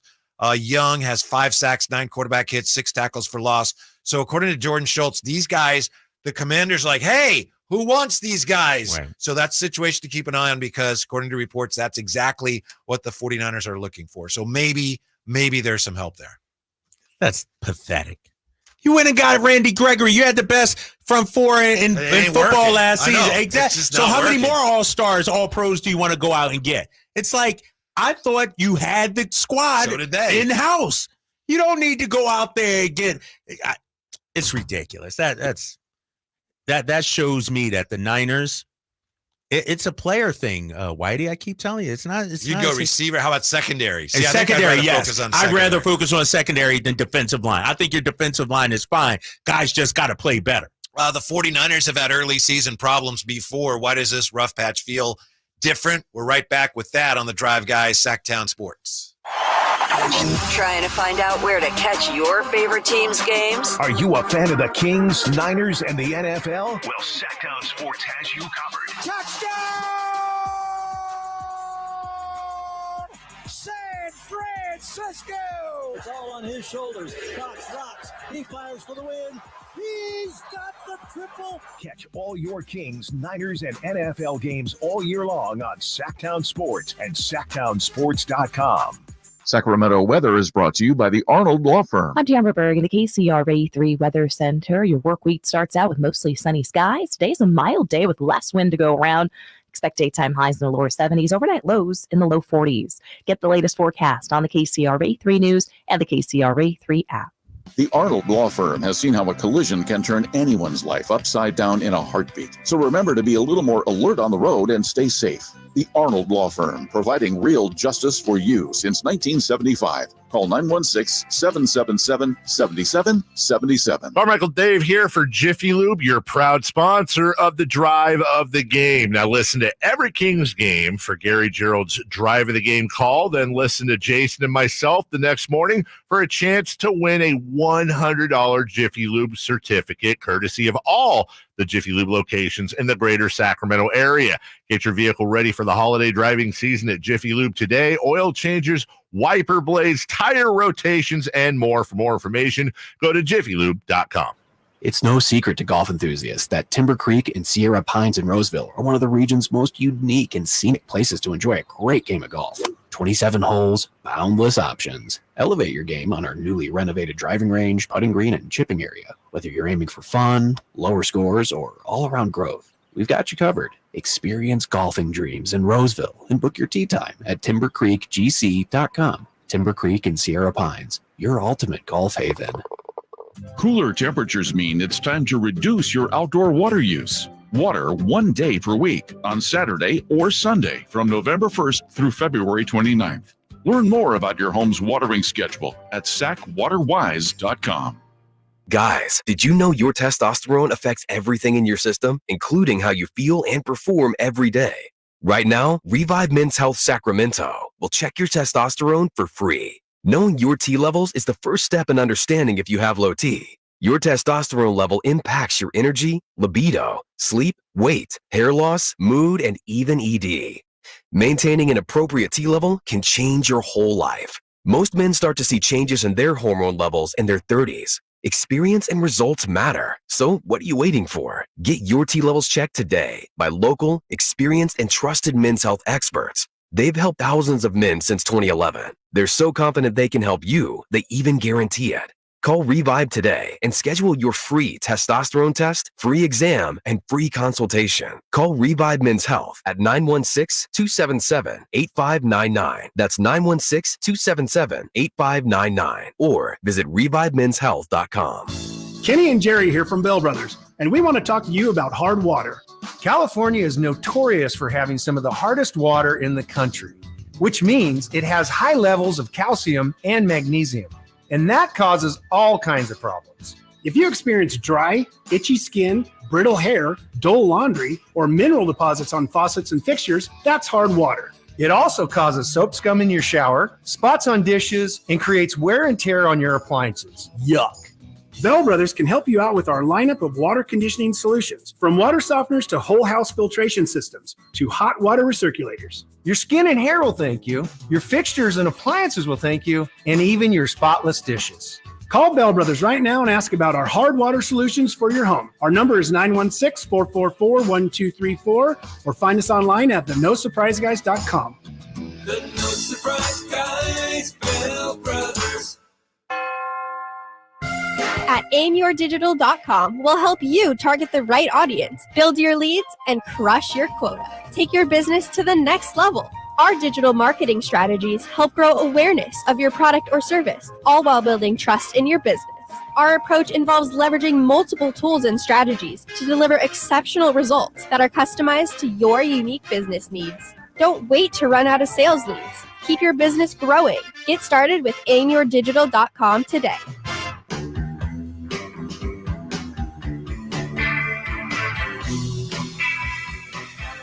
The only station in Sacramento giving you local sports coverage from 6 a.m. to 6 p.m. Monday through Friday. Sactown Sports. I appreciate all the suggestions here on the YouTube chat. Text line 339-1140, 1-800-920-1140. Is there a way out of this mess for the 49ers? What is it? We'll do one more segment on the 49ers, then we probably swing back to the victorious Kings because, well, frankly, I'm getting tired of hearing Kyle gloating about, 49ers lost, the Eagles won. No need to gloat, The Eagles had an interesting contest yesterday. Yeah, Washington always plays them tough. You know, I was disappointed in that defense yesterday. They made Sam Howell look like Joe Theismann out there the way he was playing. But they did come up with a big pick late and then extended it. And so we move on. Yeah. What are we, 7-1 now? And the Chiefs fall to the How Broncos. about that, right? Did Upset you of the season. Not sure how much you were able to see yesterday because I know you were working last night, but Did you see all the throwback helmets we had yesterday? The Seahawks throwbacks, the No, I missed that. I didn't. The Oilers had throwbacks. I did see the Oilers. The Dolphins were there, old Dolphin with the little helmet on. And then, if I'm not mistaken, tonight, the Lions are going to wear like a blue helmet that we've never seen before. Oh, really? So I think the Lions, it's not a throwback. I think the Lions are busting something out tonight against the Raiders that we've never seen before. But 49er fans have seen these slow starts before. I think this one feels different, Kyle, because you go back to 2021, the 49ers were 3-5. Then they turned it around. Last year, they were 3-4. They turned it around. But this year, they started strong. Yeah. You know, it's one thing to start slow and then figure it out. Right. But when you start strong and then you start playing poorly, that's a lot more worrisome. Yeah, and you know, I'm not worried about this team, Whitey, regular season. But like I said, they're matched up against the Eagles. Their arms race is with the Eagles, even though I believe the Seahawks are ahead of them in the division right now. That's true. Thanks for pointing that out.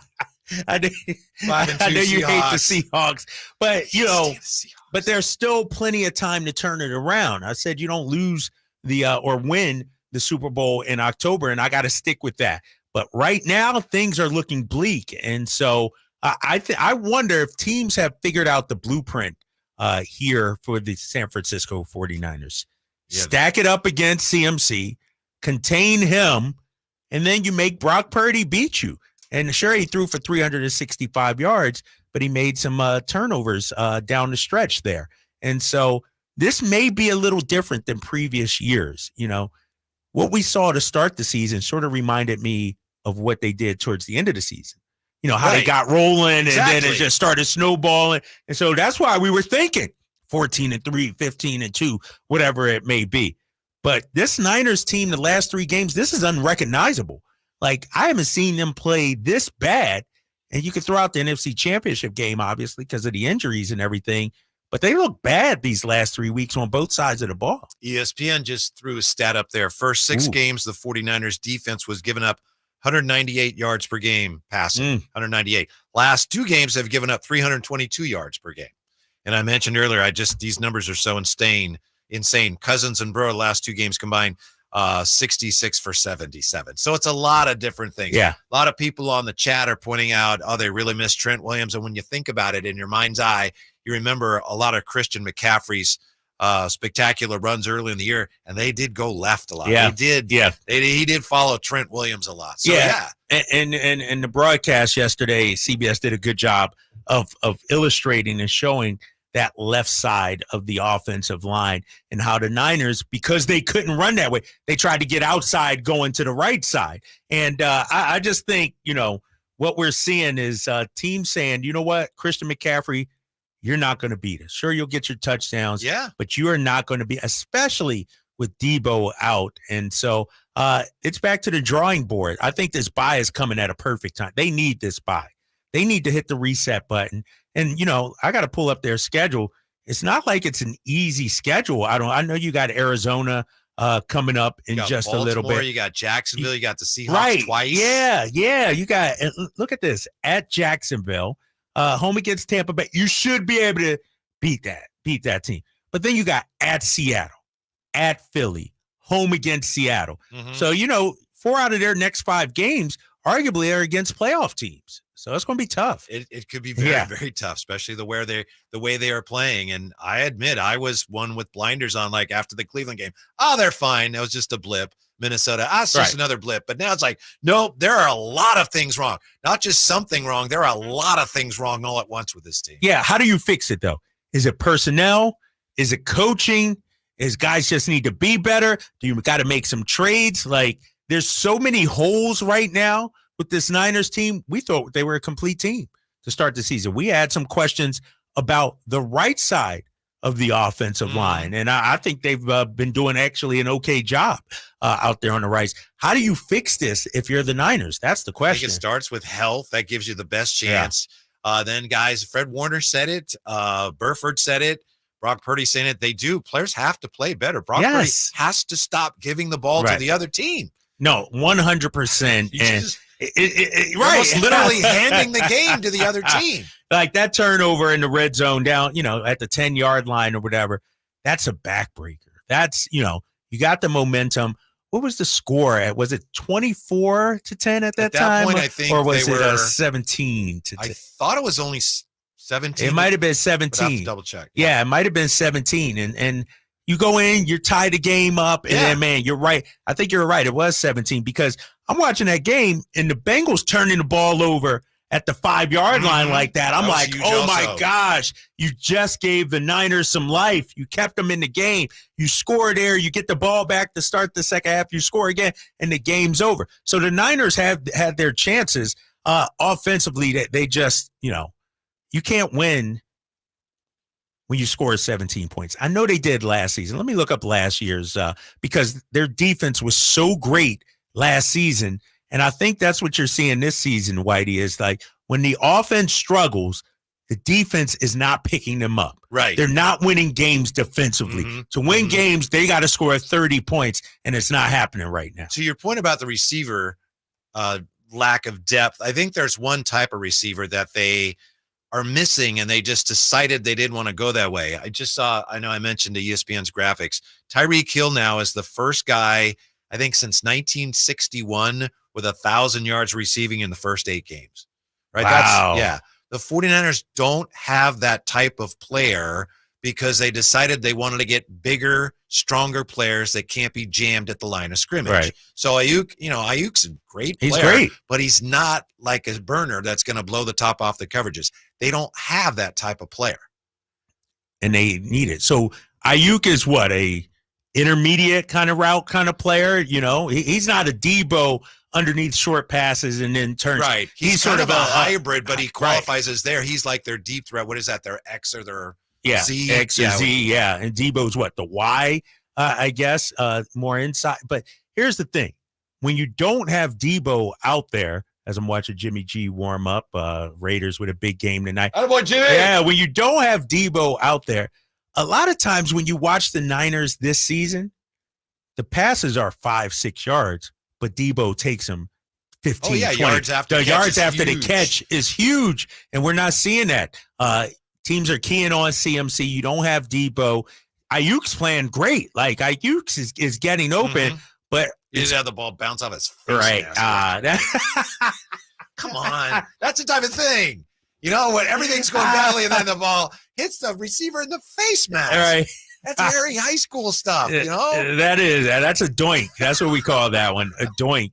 And so I always thought CMC was the most important player on this offense, but Debo is proving his worth right now by not playing like these last couple of games. They need him. The last few weeks we'd have these conversations and I'd say, they'll turn it around. They might. I don't know. It's just so many different things now going the wrong way for them. Clearly they can, but will they? I don't know. We'll see if they decide to do something at the deadline tomorrow. I mean, that'll be a real tell, right? If they go out and do something big, that's a tell that they look around and go, hey, we need help. Yeah. We're in trouble. Yeah, 100%. And, when you look at it, there's a number of areas. They say they need perhaps defensive line help, according to reports.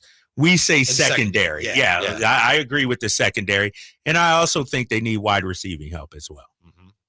Fingers crossed. If you're a 49er fan, coming up next, how the Kings made it a LeBron-iversary worth celebrating on a special night at the Golden One. It's next here. Gleason and Draper, the Drive Guys on Sactown Sports. The Sacramento Kings play here. He's got the triple. Sacramento takes the lead. Get your Kings fix all season long right here on your home of the Sacramento Kings, Sactown Sports and SactownSports.com. What's for dinner? Burgers? After last week, no thanks. Avoiding foods due to fear of diarrhea, gas, bloating, stomach pain, or loose, oily stools? It may not be just stomach issues. It could be EPI, or exocrine pancreatic insufficiency. EPI can cause uncomfortable symptoms because it's a condition where the pancreas doesn't release enough digestive enzymes to break down food. But EPI can be managed. Use the symptom checker on identifyepi.com and talk to your doctor about your symptoms. That's identifyepi.com. Sponsored by AbbVie. Good Guys Heating and Cooling has a deal going on right now that you cannot miss. This summer was much shorter and cooler than normal, so that means Good Guys is overstocked and ready to clear out their warehouse. They've got inflation-busting pricing on a brand new heating and air system for just $82.99. No other company is offering a replacement system that low. Call Good Guys now at 530-GOOD-AIR to see if you qualify. That's 530-GOOD-AIR for a no-cost qualification appointment. Best service, best price, guaranteed. And that's no bull. License number 1057618. You took the first step and quit smoking, but even former smokers may still be at risk for lung cancer. That's why SaveByTheScan.org wants you to know about a new low-dose CT scan that can detect lung cancer early. It takes only 60 seconds and could save your life. You took the first step, now take the next. Visit SaveByTheScan.org for a simple quiz to see if you're eligible and talk to your doctor about screening. SaveByTheScan.org is brought to you by the American Lung Association's Lung Force Initiative and the Ad Council. In business, service is everything. Cintas delivers what you need to better serve your customers. Whether it's freshly laundered work apparel for almost any job imaginable, tested and inspected fire protection systems, first aid and safety supplies, on-site AED training, or mops and restroom products, stocked and ready when you need them. Better work days happen together. So visit Cintas.com. Oh, I'm ready! And get ready for the workday. For the ones who get it done, the most important part is the one you need now. And the best partner is the one who can deliver. That's why millions of maintenance and repair pros trust Grainger. Because we have professional-grade supplies for every industry, even hard-to-find products. And we have same-day pickup and next-day delivery on most orders. But most importantly, we have an unwavering commitment to help keep you up and running. Call, click Grainger.com, or just stop by. Grainger, for the ones who get it done. O'Reilly. Protect your engine better with Syntec Full Synthetic High Mileage Motor Oil, only at O'Reilly Auto Parts. Syntec High Mileage is formulated for today's engines with over 75,000 miles. Now get 5 quarts of Syntec High Mileage and a MicroGuard Select oil filter for just $34.99. Limit supply. Visit O'Reilly Auto Parts for details. O'Reilly Auto Parts. I was in foot pain for 20 years, trying to give it relief, buying all these different insoles, drugstore insoles, custom insoles. I spent thousands of dollars. I bought all these products and not a single one worked. I really, truly needed to have relief in my feet. And the Good Feet arch supports were what gave me the relief I needed. For over 20 years, we've been helping people like Teresa actually live the life they love without their feet getting in the way. They wanted to make sure that I got something that my feet felt good in, not somebody else's feet. I love the fact that I can wear these arch supports in all my shoes. I have boots, I have cowboy boots, I have running shoes, I have walking shoes, I have flat shoes, I have heels. It makes me so happy. If you ask my husband, he will crack up because there is no store I would rather go in than a shoe store. I'm Teresa, and that's my Good Feet story. See what we can do for you with a free personalized arch support fitting at the Good Feet store. Knee, hip, foot, leg, or back pain? Visit the Good Feet store in Sacramento, Roseville, and Vacaville. It's time to trade in and trade up at Northern California's #1 Honda dealer, Stockton Honda. Whether you're shopping new or pre-owned, Stockton Honda has the selection and savings. Plus, get top dollar for your trade. Come in today or go to StocktonHonda.com. It's all a click away. Anytime, anywhere, it's all here. StocktonHonda.com. #1 claim based on 2022 total new and Honda certified pre-owned vehicle car sales from American Honda Motor Company's own loan report.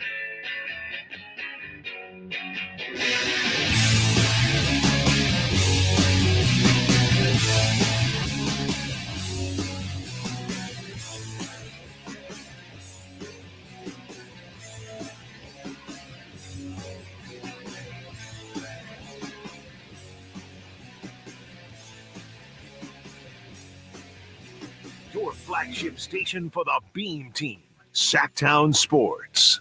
Before we get back to the Kings, here's a glimmer of hope for 49er fans. Kyle Draper was just running down the Eagles' schedule. And the toughest schedule in all of football. Not the easiest schedule I've ever heard. Let me run it down for you. Home against Dallas. Loss. Sorry. At Kansas City. That's going to be, that's like virtually impossible to get that wet. I know Detroit did it earlier this year, but that was week 1. Like, that's going to be home against Buffalo. That should be a win. Home against San Francisco. That's a win. At Dallas, at Seattle. Even if you win half of those games, you're going to be so beaten up, and then you have a little extra time.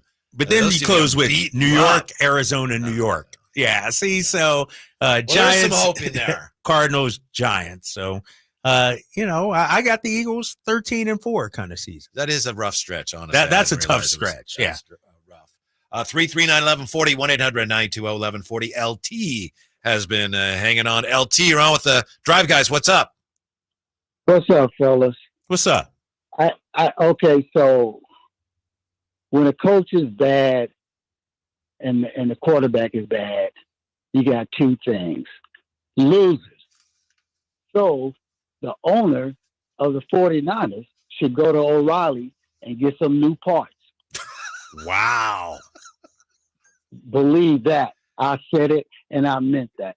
You mean coach and quarterback? Especially the coach. Come on, man. He can't win no big game. Name a big game that he's won. That Dallas one was big, right? Playoffs last year? He's won some big playoff games. That was Dallas, man. Dallas ain't won a big game since Moby Dick was a goldfish. He won a few years ago, beat the Packers in the NFC Championship game to get to the Super Bowl in 2019. How old were you? 8 years old? That don't mean nothing. I'm talking about today. You said he's never won. Right you said name a big game that he's won. Don't get on the caller. No, he asked a We're question. talking about what have you done for me lately? What have you done for me lately? He has won big games. I mean, he ain't done. It's been a while. Done nothing. He hasn't done nothing for me lately. Look in your rearview mirror and see if you see it. That's a great you know what? This is a great call because I want to know from Niner fans, man, like, is this a make or break year for Shanahan? Like, what do you need to see from him this season? Like, Shanahan has one big game. Let's not pretend. No, he's won. Yeah. But we're talking about he hasn't won a Super Bowl. He hasn't won a Super Bowl. But when does the heat get turned up on him? When does he take some sort of blame? If they miss the playoffs this year, there's going to be heat. So of course, if they missed but do they need to win a game? Do they need to win a game in the playoffs? Probably. Do they need to go to the NFC Championship game? It would help. I mean, because if you don't, given the fact that you've been there, things are starting to go the wrong way. But it's not as simple as, let's say you lose next week or you have the bye week, then you lose to Jacksonville, and it's not like, well, Jed York, going to O'Reilly, I'm getting me a new coach. Right. That's not going to happen. It's not that far along yet. Yes, I understand agree. LT's passion. I agree. But, if I'm a Niners fan, eventually you got to win the big game. You got to advance.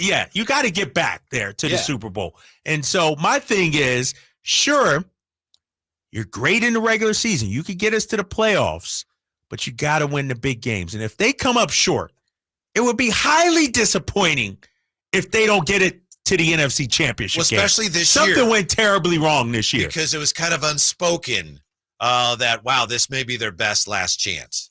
And the company line is, no, we want to be competitive every year. But, all during camp, there were a lot of questions about, hey, is this your best chance? Is the window closing? Yeah. And all the 49ers said, no, I don't know. I don't even want to go there. So they would push that away, but it's the undertone to this whole season. So right now, when you've lost 3 in a row, that's what they're staring at in the face. It's like, wow, if this thing starts to go the wrong way, if we start to, if it starts to unravel before we even get to another Super Bowl, that would be bad. We do have one more piece of sound. Jay, if we could, I forgot to get to this earlier. Kyle Shanahan yesterday talking about Brock Purdy and a couple of his unfortunate throws yesterday. Here's Kyle Shanahan yesterday after the game. Second interception, were Jennings and Ayuk supposed to be that close together? Yes. Yeah. What's the idea of that, having them only 2 or 3 yards apart on the hash? Just when you threw it, the timing of it, but it's just a clear route and in breaking route called dagger. It's very normal. We ran it 3 times in the game. Was it for the first interception? Kyle obviously was a big one down at the 10-yard line. Just how was that play designed to go, and what happened wrong? There's just supposed to be a handoff to him, and we missed the handoff. And he tried to scramble out of there, and by that time, you don't want to throw it down the field because people are run blocking. So we just missed the handoff and made a mistake after it. What do you see from Brock right now? 5 picks the last 3 games, no picks the first 5 games. What's going on? I made some bad picks there at the end. Thought he was one of the reasons we were in the game today. Some of those throws he made out there were unbelievable. Mistake in the red zone, missing the handoff was the biggest part. And then once you do that, you gotta you can't throw it, you're going to get the penalty. But on worse that he got the pick. He was aggressive, thought the mic was going to pass in that second pick, and the mic fell off right where you want. So just got to see it. Yeah, so right now it's trending. Everything's trending in the wrong direction. And I agree with you, and I agree with LT, that if they can't get as far as they got last year, which was the NFC title game, that's all of a sudden the seat that Shanahan's on starts to get a little warm. You're supposed to win a Super Bowl. And if you're going the other way, wow, we're not even getting as far as we did last year, then with this team and as much money as they're spending and all this talent, then things may start to get a little uncomfortable, especially because he's supposed to be the quarterback guy. And okay, I got my quarterback now. All right, here we go. Wait a minute. What? Yes. And it's sort of like, what more does this Niners roster need? And, we talked about secondary. All right, you can improve that. You can improve defensively. But, it was all there. This was the year. We weren't having these conversations in week 1. We weren't questioning the roster in week 3. But now all of a sudden you hit a rough patch, and now it's like, oh, man, they need to improve the roster. We weren't saying that in week 3. And so I think, when you look at Kyle Shanahan and this situation with the Niners this season, roster be damned. Anything short of an NFC championship game is a failure because I think so. Right. Now you can't start making excuses. Oh, man, we need a better secondary. Our pass rush isn't good. All of that's on the coach because we weren't saying that in week 1. And you can't blame the defensive coordinator, who hasn't been great, but he hasn't been not great. All his fault. Exactly. And I know DeMeco Ryans, he was fantastic last year. That he had that defense humming. But guys played better too. And so I don't know if it's a disconnect. There's some people saying this Shanahan take a more hands-on approach with the defense. That's not his MO. That's not. Some people say the DC has to be on the field. On the field and all that. What is that, right? Oh, that's it. Problem solved. Exactly. And so they got to get it together, man. But there's still plenty of time. All they have to do is, it's going to have to be on the road, obviously, now, I think. I don't think the Eagles are going to, they're going to have to win a game on the road. That's it. When it matters the most, and that will answer and shut up all the naysayers. That was it. That was what they were trying to do. They didn't come out and say it, but clearly they wanted to win as many games as possible to avoid having to play the biggest playoff game, specifically the NFC title game, on the road in Philadelphia. And now it looks like, well, that's best case scenario right now. Right. You can hope. Right. You can hope that. I mean, because think about it. Right now, you're 2 games behind the Eagles. Right now, you're behind. Don't say it. All right. You're behind the Seattle Seahawks. And so you might be a wild card team. You're going to be a wild card team once the playoffs come. Yeah. And you can talk about this and that, and we just got to play better, and we know what we need to do. And everybody's we have to not point fingers, but right now they're playing bad football across the board. Yes. So good luck from here. Get the week off. Good time for the bye week, I guess. And then you got to play Jacksonville, and they're 6-2 now. Yeah, that's a tough matchup. Jacksonville's they've won 5 in a row right now too, so they're humming right now. All right, back to the Kings when we come back. And speaking of back, is Kevin Herter back? It's coming up here with the Drive Guys on Sactown Sports. Check out the Golf to Go Hour with Frank LaRosa every week on Sactown Sports. Get the latest on equipment, area courses, people who play the great game, and plenty of good conversations about golf. It's the Golf to Go Hour every week with Frank LaRosa on Sactown Sports. Golf to Go is brought to you by the Hagen Oaks Golf Super Shop, America's most awarded golf facility. Nature Wood Home Furnishings, where it's all about choices and always about quality. All new spring deals are here at Lowe's. Start planting your garden this weekend with Bonnie 11.8-ounce vegetables. Buy 4 for $10. Plus, liven up your patios and decks with fresh blooms. Select 1.5-gallon hanging baskets or 2 for $20. Lowe's knows spring. Lowe's knows home improvement. Offers valid through 5/17. In-store only. Actual plant size and selection varies by location. While supplies last, excludes Alaska and Hawaii. On December 9th, witness a mind-bending show like no other with The Clairvoyants Holiday Spectacular at Gold Country Casino Resort in Oroville. Featuring mind-reading, magic tricks, and illusions. with a special appearance from Mr. Coney Handini, the world's first mind-reading dog. Get your tickets now to see The Clairvoyants live, only at Gold Country Casino Resort. Okay, 21 or older. Model year end pricing is back at Folsom Lake Honda, your one-stop Honda shop. During the model year end event, lower interest rates at Folsom Lake Honda make lower payments. It's no wonder why Folsom Lake Honda is your one-stop Honda shop. Come in today or check out our entire inventory online at folsomlakehonda.com. Get an instant cash offer for your trade at folsomlakehonda.com. We'll buy your car whether you buy from us or not. Folsom Lake Honda is your one-stop Honda shop. Folsom Lake Honda. Go to folsomlakehonda.com. Your one-stop Honda shop. Individual rates, offerings, and savings may vary, subject to terms and conditions. Not available in all states and situations. Hey, small business owner. Are you ready to have the best year ever in 2024? When's the last time you checked your workers' comp rate? For many small businesses, workers' comp insurance is one of their biggest costs. But Pi Insurance could save you up to 30% in just 3 minutes. Go to trypi.com, share a few details about your business, and get a quote that's customized for your business. No hassles or hidden fees. We know you're busy, but spending just a few minutes to check your rate could make this your best year ever. Plus, when you sign up for pay-as-you-go billing, your premium is based on your actual payroll, not an estimate. So your workers' comp audit experience is simplified. See how much you could save with Pi Insurance. Ask your agent for Pi or get a quote at trypi.com. That's trypie.com. Hey, it's Carmichael Dave, and I recognize, just like my friends at American Energy Heat and Air, that your time is important. And that's why shopping for a new air conditioner is now easier with American Energy Heat and Air's online quoting tool. All you have to do is go to AmericanEnergyAir.com and get an instant quote right now. It'll help you determine what system you're going to need to get. It'll provide the best pricing options, all from the comfort of your home without having to have somebody come to your home. You know how annoying that is? They come in and everybody there is so sweet and nice, but how much better is it to be able to get it on demand? Visit AmericanEnergyAir.com. Check out how easy it can be. Or if you want to give them a call and talk through what your needs are, 916-520-9990. That's 916-520-9990 or AmericanEnergyAir.com. Call 916-520-9990 now. Hey, if you're thinking about getting the latest iPhone, check this out. With Boost Infinite, you get the latest iPhone every year and unlimited wireless for just $60 a month.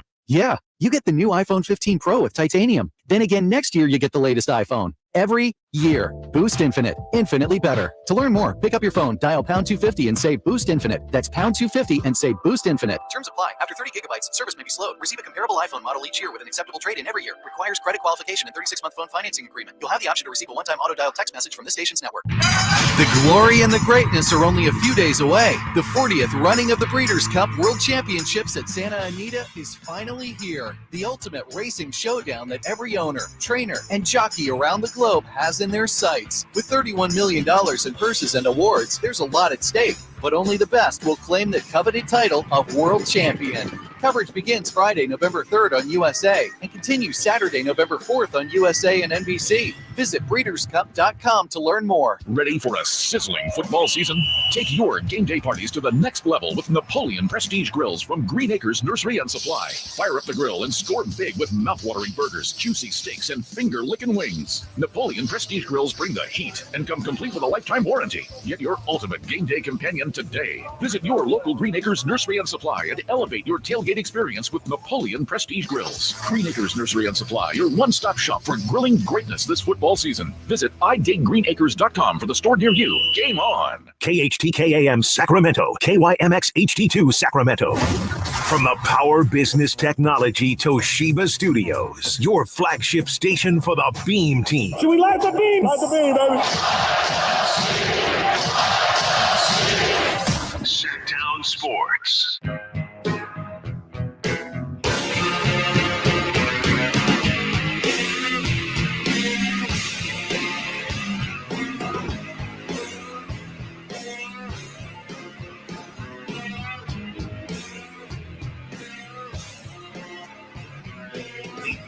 station in Sacramento, giving you local sports coverage from 6 a.m. to 6 p.m. Monday through Friday. Sactown Sports.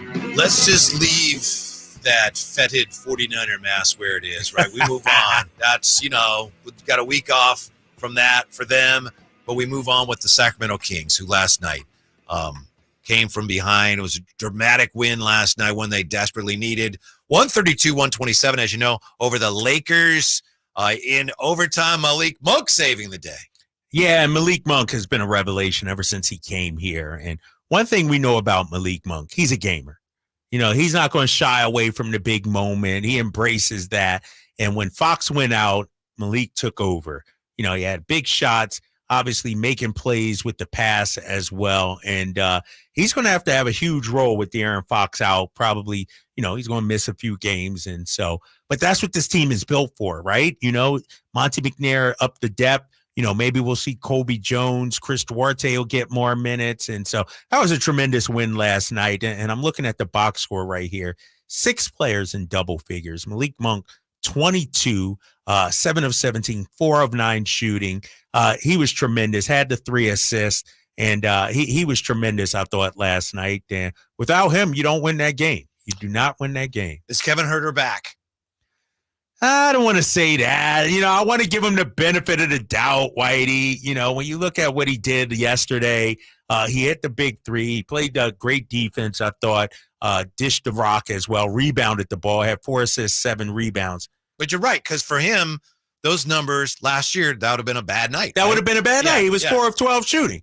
Let's call it what it is. He had 12 points, yes. And so I'm hoping that he is back after hitting that last 3. That was a big-time 3. It was huge. And so hopefully that lifts some of the weight off his shoulders, hopefully he woke up today feeling good about his performance yesterday, got in the gym, got up some shots. And so, the sun is shining brighter for him because you could visibly see that it was weighing on him. And then he finally hit the shot and he turns around to the crowd and, puts up his arms. He's like, finally, And so I'm hoping that takes the weight off his shoulders going into Wednesday. Do you agree with this as far as De'Aaron Fox goes? Yes, it could have been a lot worse. You could have had something broken, something torn. So the news could be worse, but still it's not good that you're going to be without him for, maybe a couple, 3 weeks. No, it's not good. And when you look at the Kings schedule, I know it opens up a little bit. I know it gets easier after this Warriors game, 2 against Houston, home against Portland, then home against OKC. But then midway through November, you got a tough road trip that you're going to be on. New Orleans twice in that mix. Minnesota's, Dallas is big in that. Western games. Big Western Conference games. And ideally, you'd like a De'Aaron Fox healthy for those. But I do see one silver lining, one thing that they can get from this, and that's Davion Mitchell. He's been up and down the last year or so. If he can get into a rhythm while De'Aaron Fox is out, I think that'll help the Kings in the long run. And so on the bright side, Davion gets a chance. Let's see what he can do with it. Hopefully he finds his shot. Hopefully he gets going. And then when De'Aaron comes back, you have a more complete team. Bench was big last night. 22 from Monk. Sasha had 11. And then Davion and McGee combined for 9. And then let's see, Duarte with 4. So, that's kind of the blueprint for this year. Yeah, and I said last week, I think one of the Drapes takes, I feel like this bench can be the best bench in the NBA. And it might not be Malik every night. It might not be Sasha, but I'm talking about the depth. One night it might be Chris Duarte with 15 to 17 points. One night it might be Davion. And let's not forget, we still haven't seen Trey Lyles as well. Right. And so think about it. Last night against the Lakers, Mike Brown went 10 deep easily in that. Kessler Edwards only played 13 seconds, so I'm not counting him. You throw in a Trey Lyles, now you got 11 deep. You can go pretty easily, and that's why I think this bench can be a real strong point for this Kings team. Something interesting from Friday. I know we don't want to spend a ton of time talking about Friday, but Allen asked Coach an interesting question after the game about Harrison Barnes. Harrison Barnes, remember, he had the big opening night, and then Friday he took 5 shots. And so Allen asked Coach, does he need to be more aggressive? What's going on there? Coach Brown said he only got 5 shots because the offense, we weren't moving the ball. He said it wasn't Harrison. He said people were just taking the ball and careening to the hoop. He said if Harrison did that too, then it would have been worse. So I thought that was interesting that he said, the offense, we just weren't moving the ball, because last night I think they did a much, much better job of that. Yeah, to the point you made earlier, you still want Fox taking most of your shots. Right. 24, he had a big game, but the shot distribution was much more reflective of an offense that was actually working for them. Right. And when you talk about the Kings offense, it's an equal opportunity offense. That's it. Yes. It's not like we're going to feature Harrison tonight, or, if you move the ball, everybody should get enough chances. So to Mike Brown's point, they didn't move the ball enough the other night against the Warriors. I'm looking at the numbers. They had 24 assists on 41 made field goals against the Warriors. Last night against the Lakers, however, when you looked at what they were able to do, they had 30 assists on 49 made field goals. So a much, you're talking about a 60% assist rate, and that's where you want to be if you're an NBA team. Right around 60% of your baskets made are coming off of assists. Yeah, and Keegan had 5, and Herter had 4, and of course Sabonis had 5.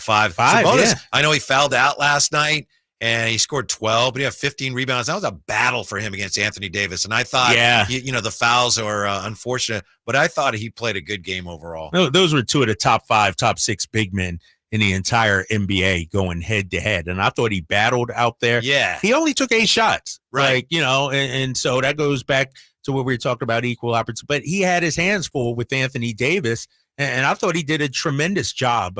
Sure, Anthony Davis had 30 points and 16 rebounds, but Anthony Davis is a load. And for Domas to have 15 rebounds, and then you look at it offensively, the Lakers only had 8 offensive rebounds. And so that's going to be key. That's one thing that obviously they didn't do in that Warriors series. They didn't do it, I think, well Friday night. So Wednesday, I want to see if they can continue to do a good job on that offensive rebounding. Yeah, that's one of the things Coach pointed out last night after the game. The Kings had 20 second chance points. He said that was big. As far as Domas goes, as you said, he only took 8 shots. I thought there were a number of times where he got the ball 18, 20 feet from the basket where the Lakers gave him the shot, but he didn't want it, but he didn't freeze. The offense didn't stall out. Right. He decided, all right, I'm not going to take that, but it was a dribble handoff where he kept it moving, so the offense was still functioning, even though he didn't want to take that jump shot. And that's the thing with Domantas Sabonis, and we saw it in the Warriors series. Yeah. He was like, what do I? Right. Yeah. He was thinking. He was trying to process it. It was like you could see the hamster on the wheel for him. And so, what we saw last night and Friday night and so far this season is he may not take the shot, but he's decisive in whatever move he's going to make, with the dribble handoff or passing it or whatever it may be. Don't bring the offense down to a screeching halt while you try to figure out what to do with the basketball. And I didn't see this when they made the trade, to be honest. I love Halliburton, so I didn't see this when they made the trade, but I think he's just about the perfect center for this team and the system that they run. Yeah, and let me ask you this, though, as we talk about that, because so many people, want to trade Domas, these analytics nerds out there and everything like that. But for what they do, I think he's a perfect fit, to your point. Yeah. Like, if you had Joel Embiid, of course, but we're talking about, non-Embiid, non-Jokic, no Anthony Davis, no Giannis. We need a passing big man. And that frees up De'Aaron Fox a little more. How many easy buckets does De'Aaron Fox get thanks to Domantas Sabonis? I think this offense, to your point, it flows so much freer when you have a passing big man like Domas. Yeah, and not just passing, which he's great at, but the ability to get the rebound and bring it into the front court. To rip and his run. limitations. Yeah, but exactly. he also knows that puts pressure on the defense. And what's beautiful about that, Whitey, and you tell me if you agree, when he does get the rebound and push, he's not out of control. Exactly. It's not like he's going rumbling, stumbling down, and he's not trying to dribble through 3 guys. Right, exactly. He knows, like you said, his limitations. In China. Did you see that? The 2 Chinese kids, they run the trap, and Newsom doesn't have his head up, doesn't see it. He runs right over the poor kids. He just plows over the kids and then spills out on the floor himself. The kid's like, get off of me. That's an offensive foul. We're going the other way. I did see that. I was like, is this real? Is this really? And he tried to dribble on his back or something. Like, pass the ball. Right. Give the rock Governor. Give it to a guard and get in the post. Right. We don't have to do that with our guys. So DeMontis Sabonis, though, I did see that video. That was hilarious. That was great. Yeah, that's a good. They never saw it coming. Never saw the trap coming. That was a good coaching against the governor.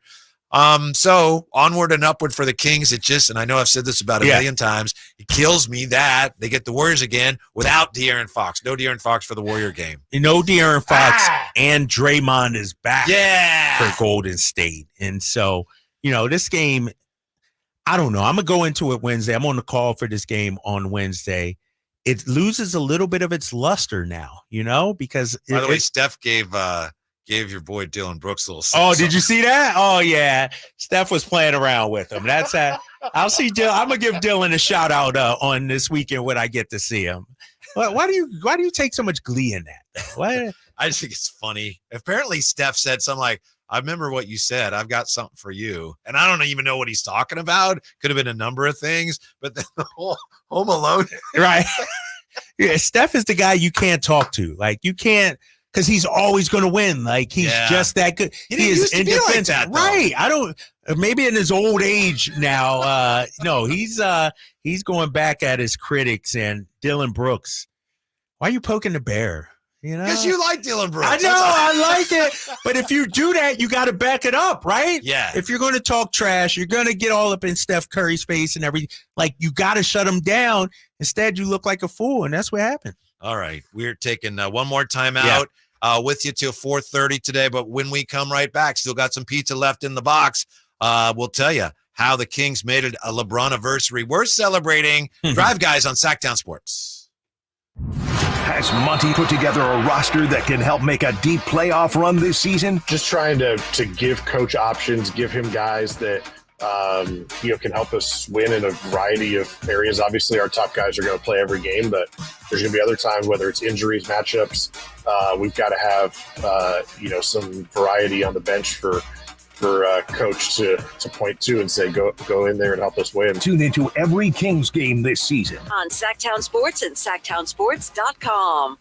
Hey guys, do you know what makes Revive Men's Health Sacramento different? You. Every Revive treatment and medication is personalized just for you. Revive has the experts that guys go to when their current treatment isn't working. They have a complicated medical condition, or they're just not happy with their daily performance.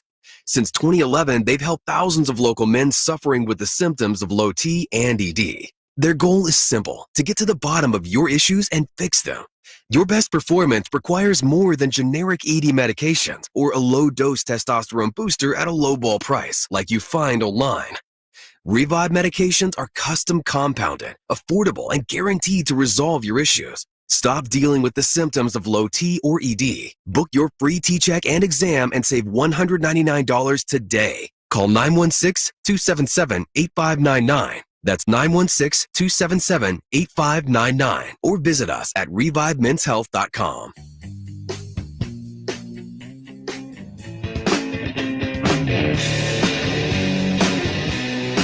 Your flagship station for the Beam Team, Sactown Sports.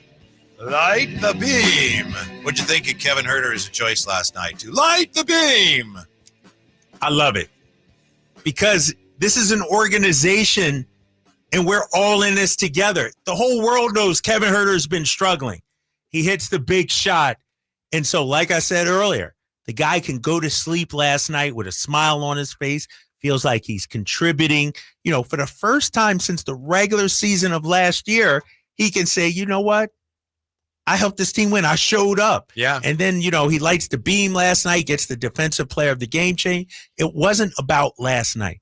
This Kings team needs Kevin Huerter going forward. And so from an organizational standpoint, I thought it was fantastic. I thought it was really interesting Friday when we talked to Tim Roy, and we were kind of joking about what did you guys do to Kevin Huerter? Yeah. And he joked, but even he acknowledges, I don't know. But you could see, the point is you could see something seemed to happen to him in that series, and he's still trying to pull out of that. Yeah, and the thing is, when you watch Kevin Huerter play, he had a one play where he went to the basket, could have had a dunk, missed the layup, but got fouled. It just looked like he's just a little off a little bit. And when you're in that building, every single fan in there, 18,000 plus yesterday, is cheering, like wanting this guy to Except break for the out of ones in this slump. Laker Yeah, jerseys. I forgot about the Laker fans. But they all wanted so badly for Kevin Huerter.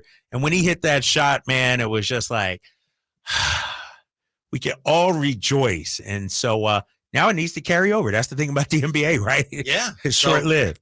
Before the season started, I was buying into all the talk about how Davion was working on his shot.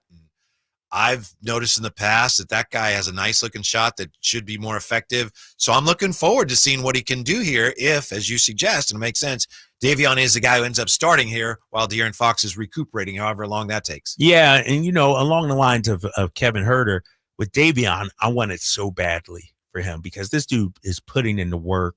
He traveled the way he is in Costa Rica, took the coach with him to Costa Rica to put in work. In Spain, in Madrid, working out. He's still a guy that's a gym rat. And so I want to see it for him. Like I mentioned earlier, he's been working with Steph Curry's shooting coach, Brandon Payne.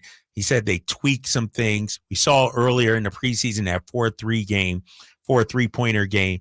And so when a guy puts in the work and they're doing all that they can, like Davion is, you want to see the results for him. And so I'm excited to see what he brings to this team as a starter. Hit a big three last night. Only took two, but made one. And that corner three was huge. And you mentioned that possession, a beautiful possession by the Kings. And so, they need Davion's offense. I know he's a defensive stud, but there was a reason why Mike Brown went away from him in the playoffs last year. And it wasn't because of his defense. He couldn't hit any shots also. And so it's like, especially when you look at this Kings team, the offense was the problem last year against the Warriors in the playoffs. And if Davion's not knocking down that three, that shrinks the floor. Fox doesn't have as much room. Sabonis doesn't have as much room. So he needs to be a threat out there. Guys have to respect him out there. And so that's why I think tomorrow's game or Wednesday's game is so important for him. This little stretch, this could unlock Davion Mitchell, I think. Mm-hmm. I probably shouldn't even mention this, but I know I'm not the only Kings fan who felt this way, and I only take it so far. But, JaVale McGee, he's done some really nice things. It was interesting today. We had Kendrick Perkins on, and he said he loved the acquisition of JaVale McGee. By the way, if you didn't get a chance to hear that, I'd suggest you check it out, SactownSports.com. Kyle got Kendrick Perkins to join us today, and he's a big Kings backer. It's a really interesting, fascinating conversation. My point is, there was a play last night where, JaVale McGee did have that dunk to close the quarter, which was huge. Had to play late when possessions were so important, where he tried to swat it out to a teammate, and LeBron ended up, it was basically an outlet. It reminded me of another play in the past where you're going to go there, huh? You're going to go there right now. That's as far as I need to go. Batted the ball in a Laker game, and it didn't go well. Just for a minute, I flashed on that just for a second. Last night, the ending was much more favorable for the Kings. But JaVale McGee brings an element. Interesting that end of regulation and Sabonis fouls out, and it wasn't JaVale McGee that won the game. It was Sasha. Yeah, I thought that was really interesting. I was texting with a friend about it. He said, "What is Mike Brown doing? Why is he going small like this?" And my only guess was, I think the Lakers were down 3 or 5 or something like that. You switch everything. This way you can switch everything. You can defend the three. And then Harrison was guarding HB was guarding AD. AD, exactly. You can switch everything. And also, you need your foul shooters out there too. At the end of the game. And so, but then he did throw in JaVale in overtime. And so, and then the end of overtime, he went offense, defense with Davion and Sasha. Yes, right? Exactly. And so it's all a chess match. And somebody tweeted it out. I think it was Nate Jones, who's big on Twitter, big NBA guy, really tight with Dame Lillard in that camp. He said, "Mike, you look at Mike Brown coach. Like, Mike Brown was coaching his butt off yesterday, whether it was the substitutions, the JaVale McGee situation, the Keegan Murray, I'm going to pull you out and then Mike Brown was into it yesterday. And some of the moves were head scratchers. Like I said, going small, but he got away with it last night. I'll be interested to see if against the Warriors, if they run any more traps. They had to trap kind of out of desperation at the end of the game Friday, and they trapped a couple of the Warriors' smaller ball handlers, and they had success with Chris Paul and Steph, two the greatest ball handlers we've ever seen. They had some success with that late in the game because they do have, they can throw some pretty big traps at you when you get, say, Duarte and Sabonis. So that was that almost helped them turn the game back around in their favor. Yeah, but I'm afraid of that, Whitey. It's very risky. It's very risky, especially Draymond Green is back. Yeah, that's true. That's Great what point. the Warriors want. They want Steph to pull 2 so they can find Draymond, and then they can play 4-on-3 going the other way. And he's such a crafty playmaker. And then you throw Chris Paul in the mix as well.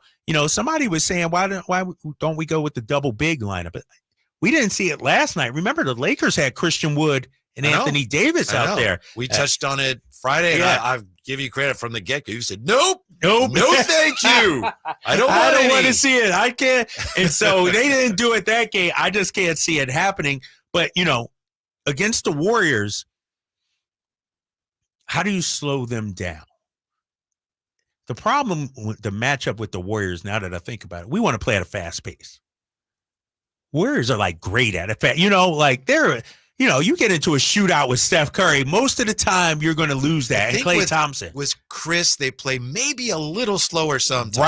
Right. Maybe. Well, he that's came the off the difference. bench last night for the first time. He did, but that's the difference. Now you got Chris Paul running the show when Steph Curry goes out.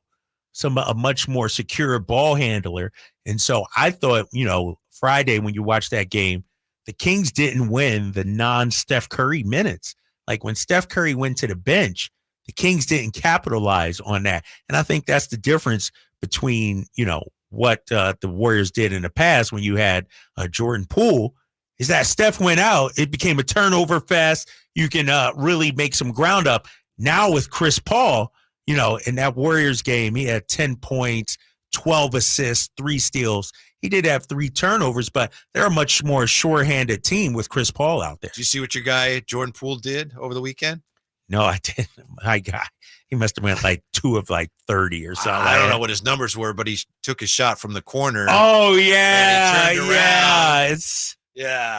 Started celebrating. It was back to the basket. It didn't go in. He was celebrating the shot. That's terrible. My son does that. He's like, look, No, Dad, really? not in the game. Oh, okay. Not in the game. He's like, look, Dad, Steph Curry, Jordan Poole. And I'm like, dude, make the shot first. It's I get confidence, bravado, and everything. But, Jordan, you're not Steph Curry. Steph Curry can get away with that. You're not that dude. And so Jordan Poole, I tell you what, he's going to put up a lot of points. A lot of shots. A lot of shots. A lot of points. I think one of the things we'll be looking for is slow down the Warriors. The only way to do it is you got to make shots. Yeah. I know it's very simple, but go back to the preseason game. The Kings were dominating that game until the fourth quarter. They're making shots. You make shots, and then they got to take the ball out of the bottom of the basket, and it slows them down. And you start missing a few late in the game, especially when you're in their place. They get it going, and all of a sudden, wow, we're down 7. Because it's not the way it used to be with them, but they can go from losing to up 10 faster than any team I've ever seen. Oh, yeah, and especially historically, their third quarter, that's their quarter. That's where they get you, and that's what they did against us, 39-27. I'm looking at the three-point numbers. They made 14 threes. Kings made 12, but the Kings were 12 of 40, 30%. The Warriors were 43.8%. Yes. There's a difference. They shot 55% in that game. I know. You're never going to beat the Warriors if you allow them to shoot 55%. It's a miracle almost that the Kings were as close as they were in the fourth quarter. Yeah. I looked at some of the shooting numbers like, wait, how are they even in this game? Exactly. And kudos to De'Aaron Fox in that game. He put on the show. I'm looking at this fourth quarter box score right now. Kings shot, look at this. Kings shot 40% in the fourth. Warriors shot 56%, but Sacramento still outscored them 30-23. Turnovers, right? The Warriors started throwing the ball all over the turnovers for the place. Warriors. And the traps, Yep. like I said, they had some success with the traps. Yeah, that was huge. And so maybe Mike Brown employs that. I don't like that move just because it has to be a real hard trap. It's kind of like blitzing a lot, right? It's like you don't want to have to. You don't want to have to, right?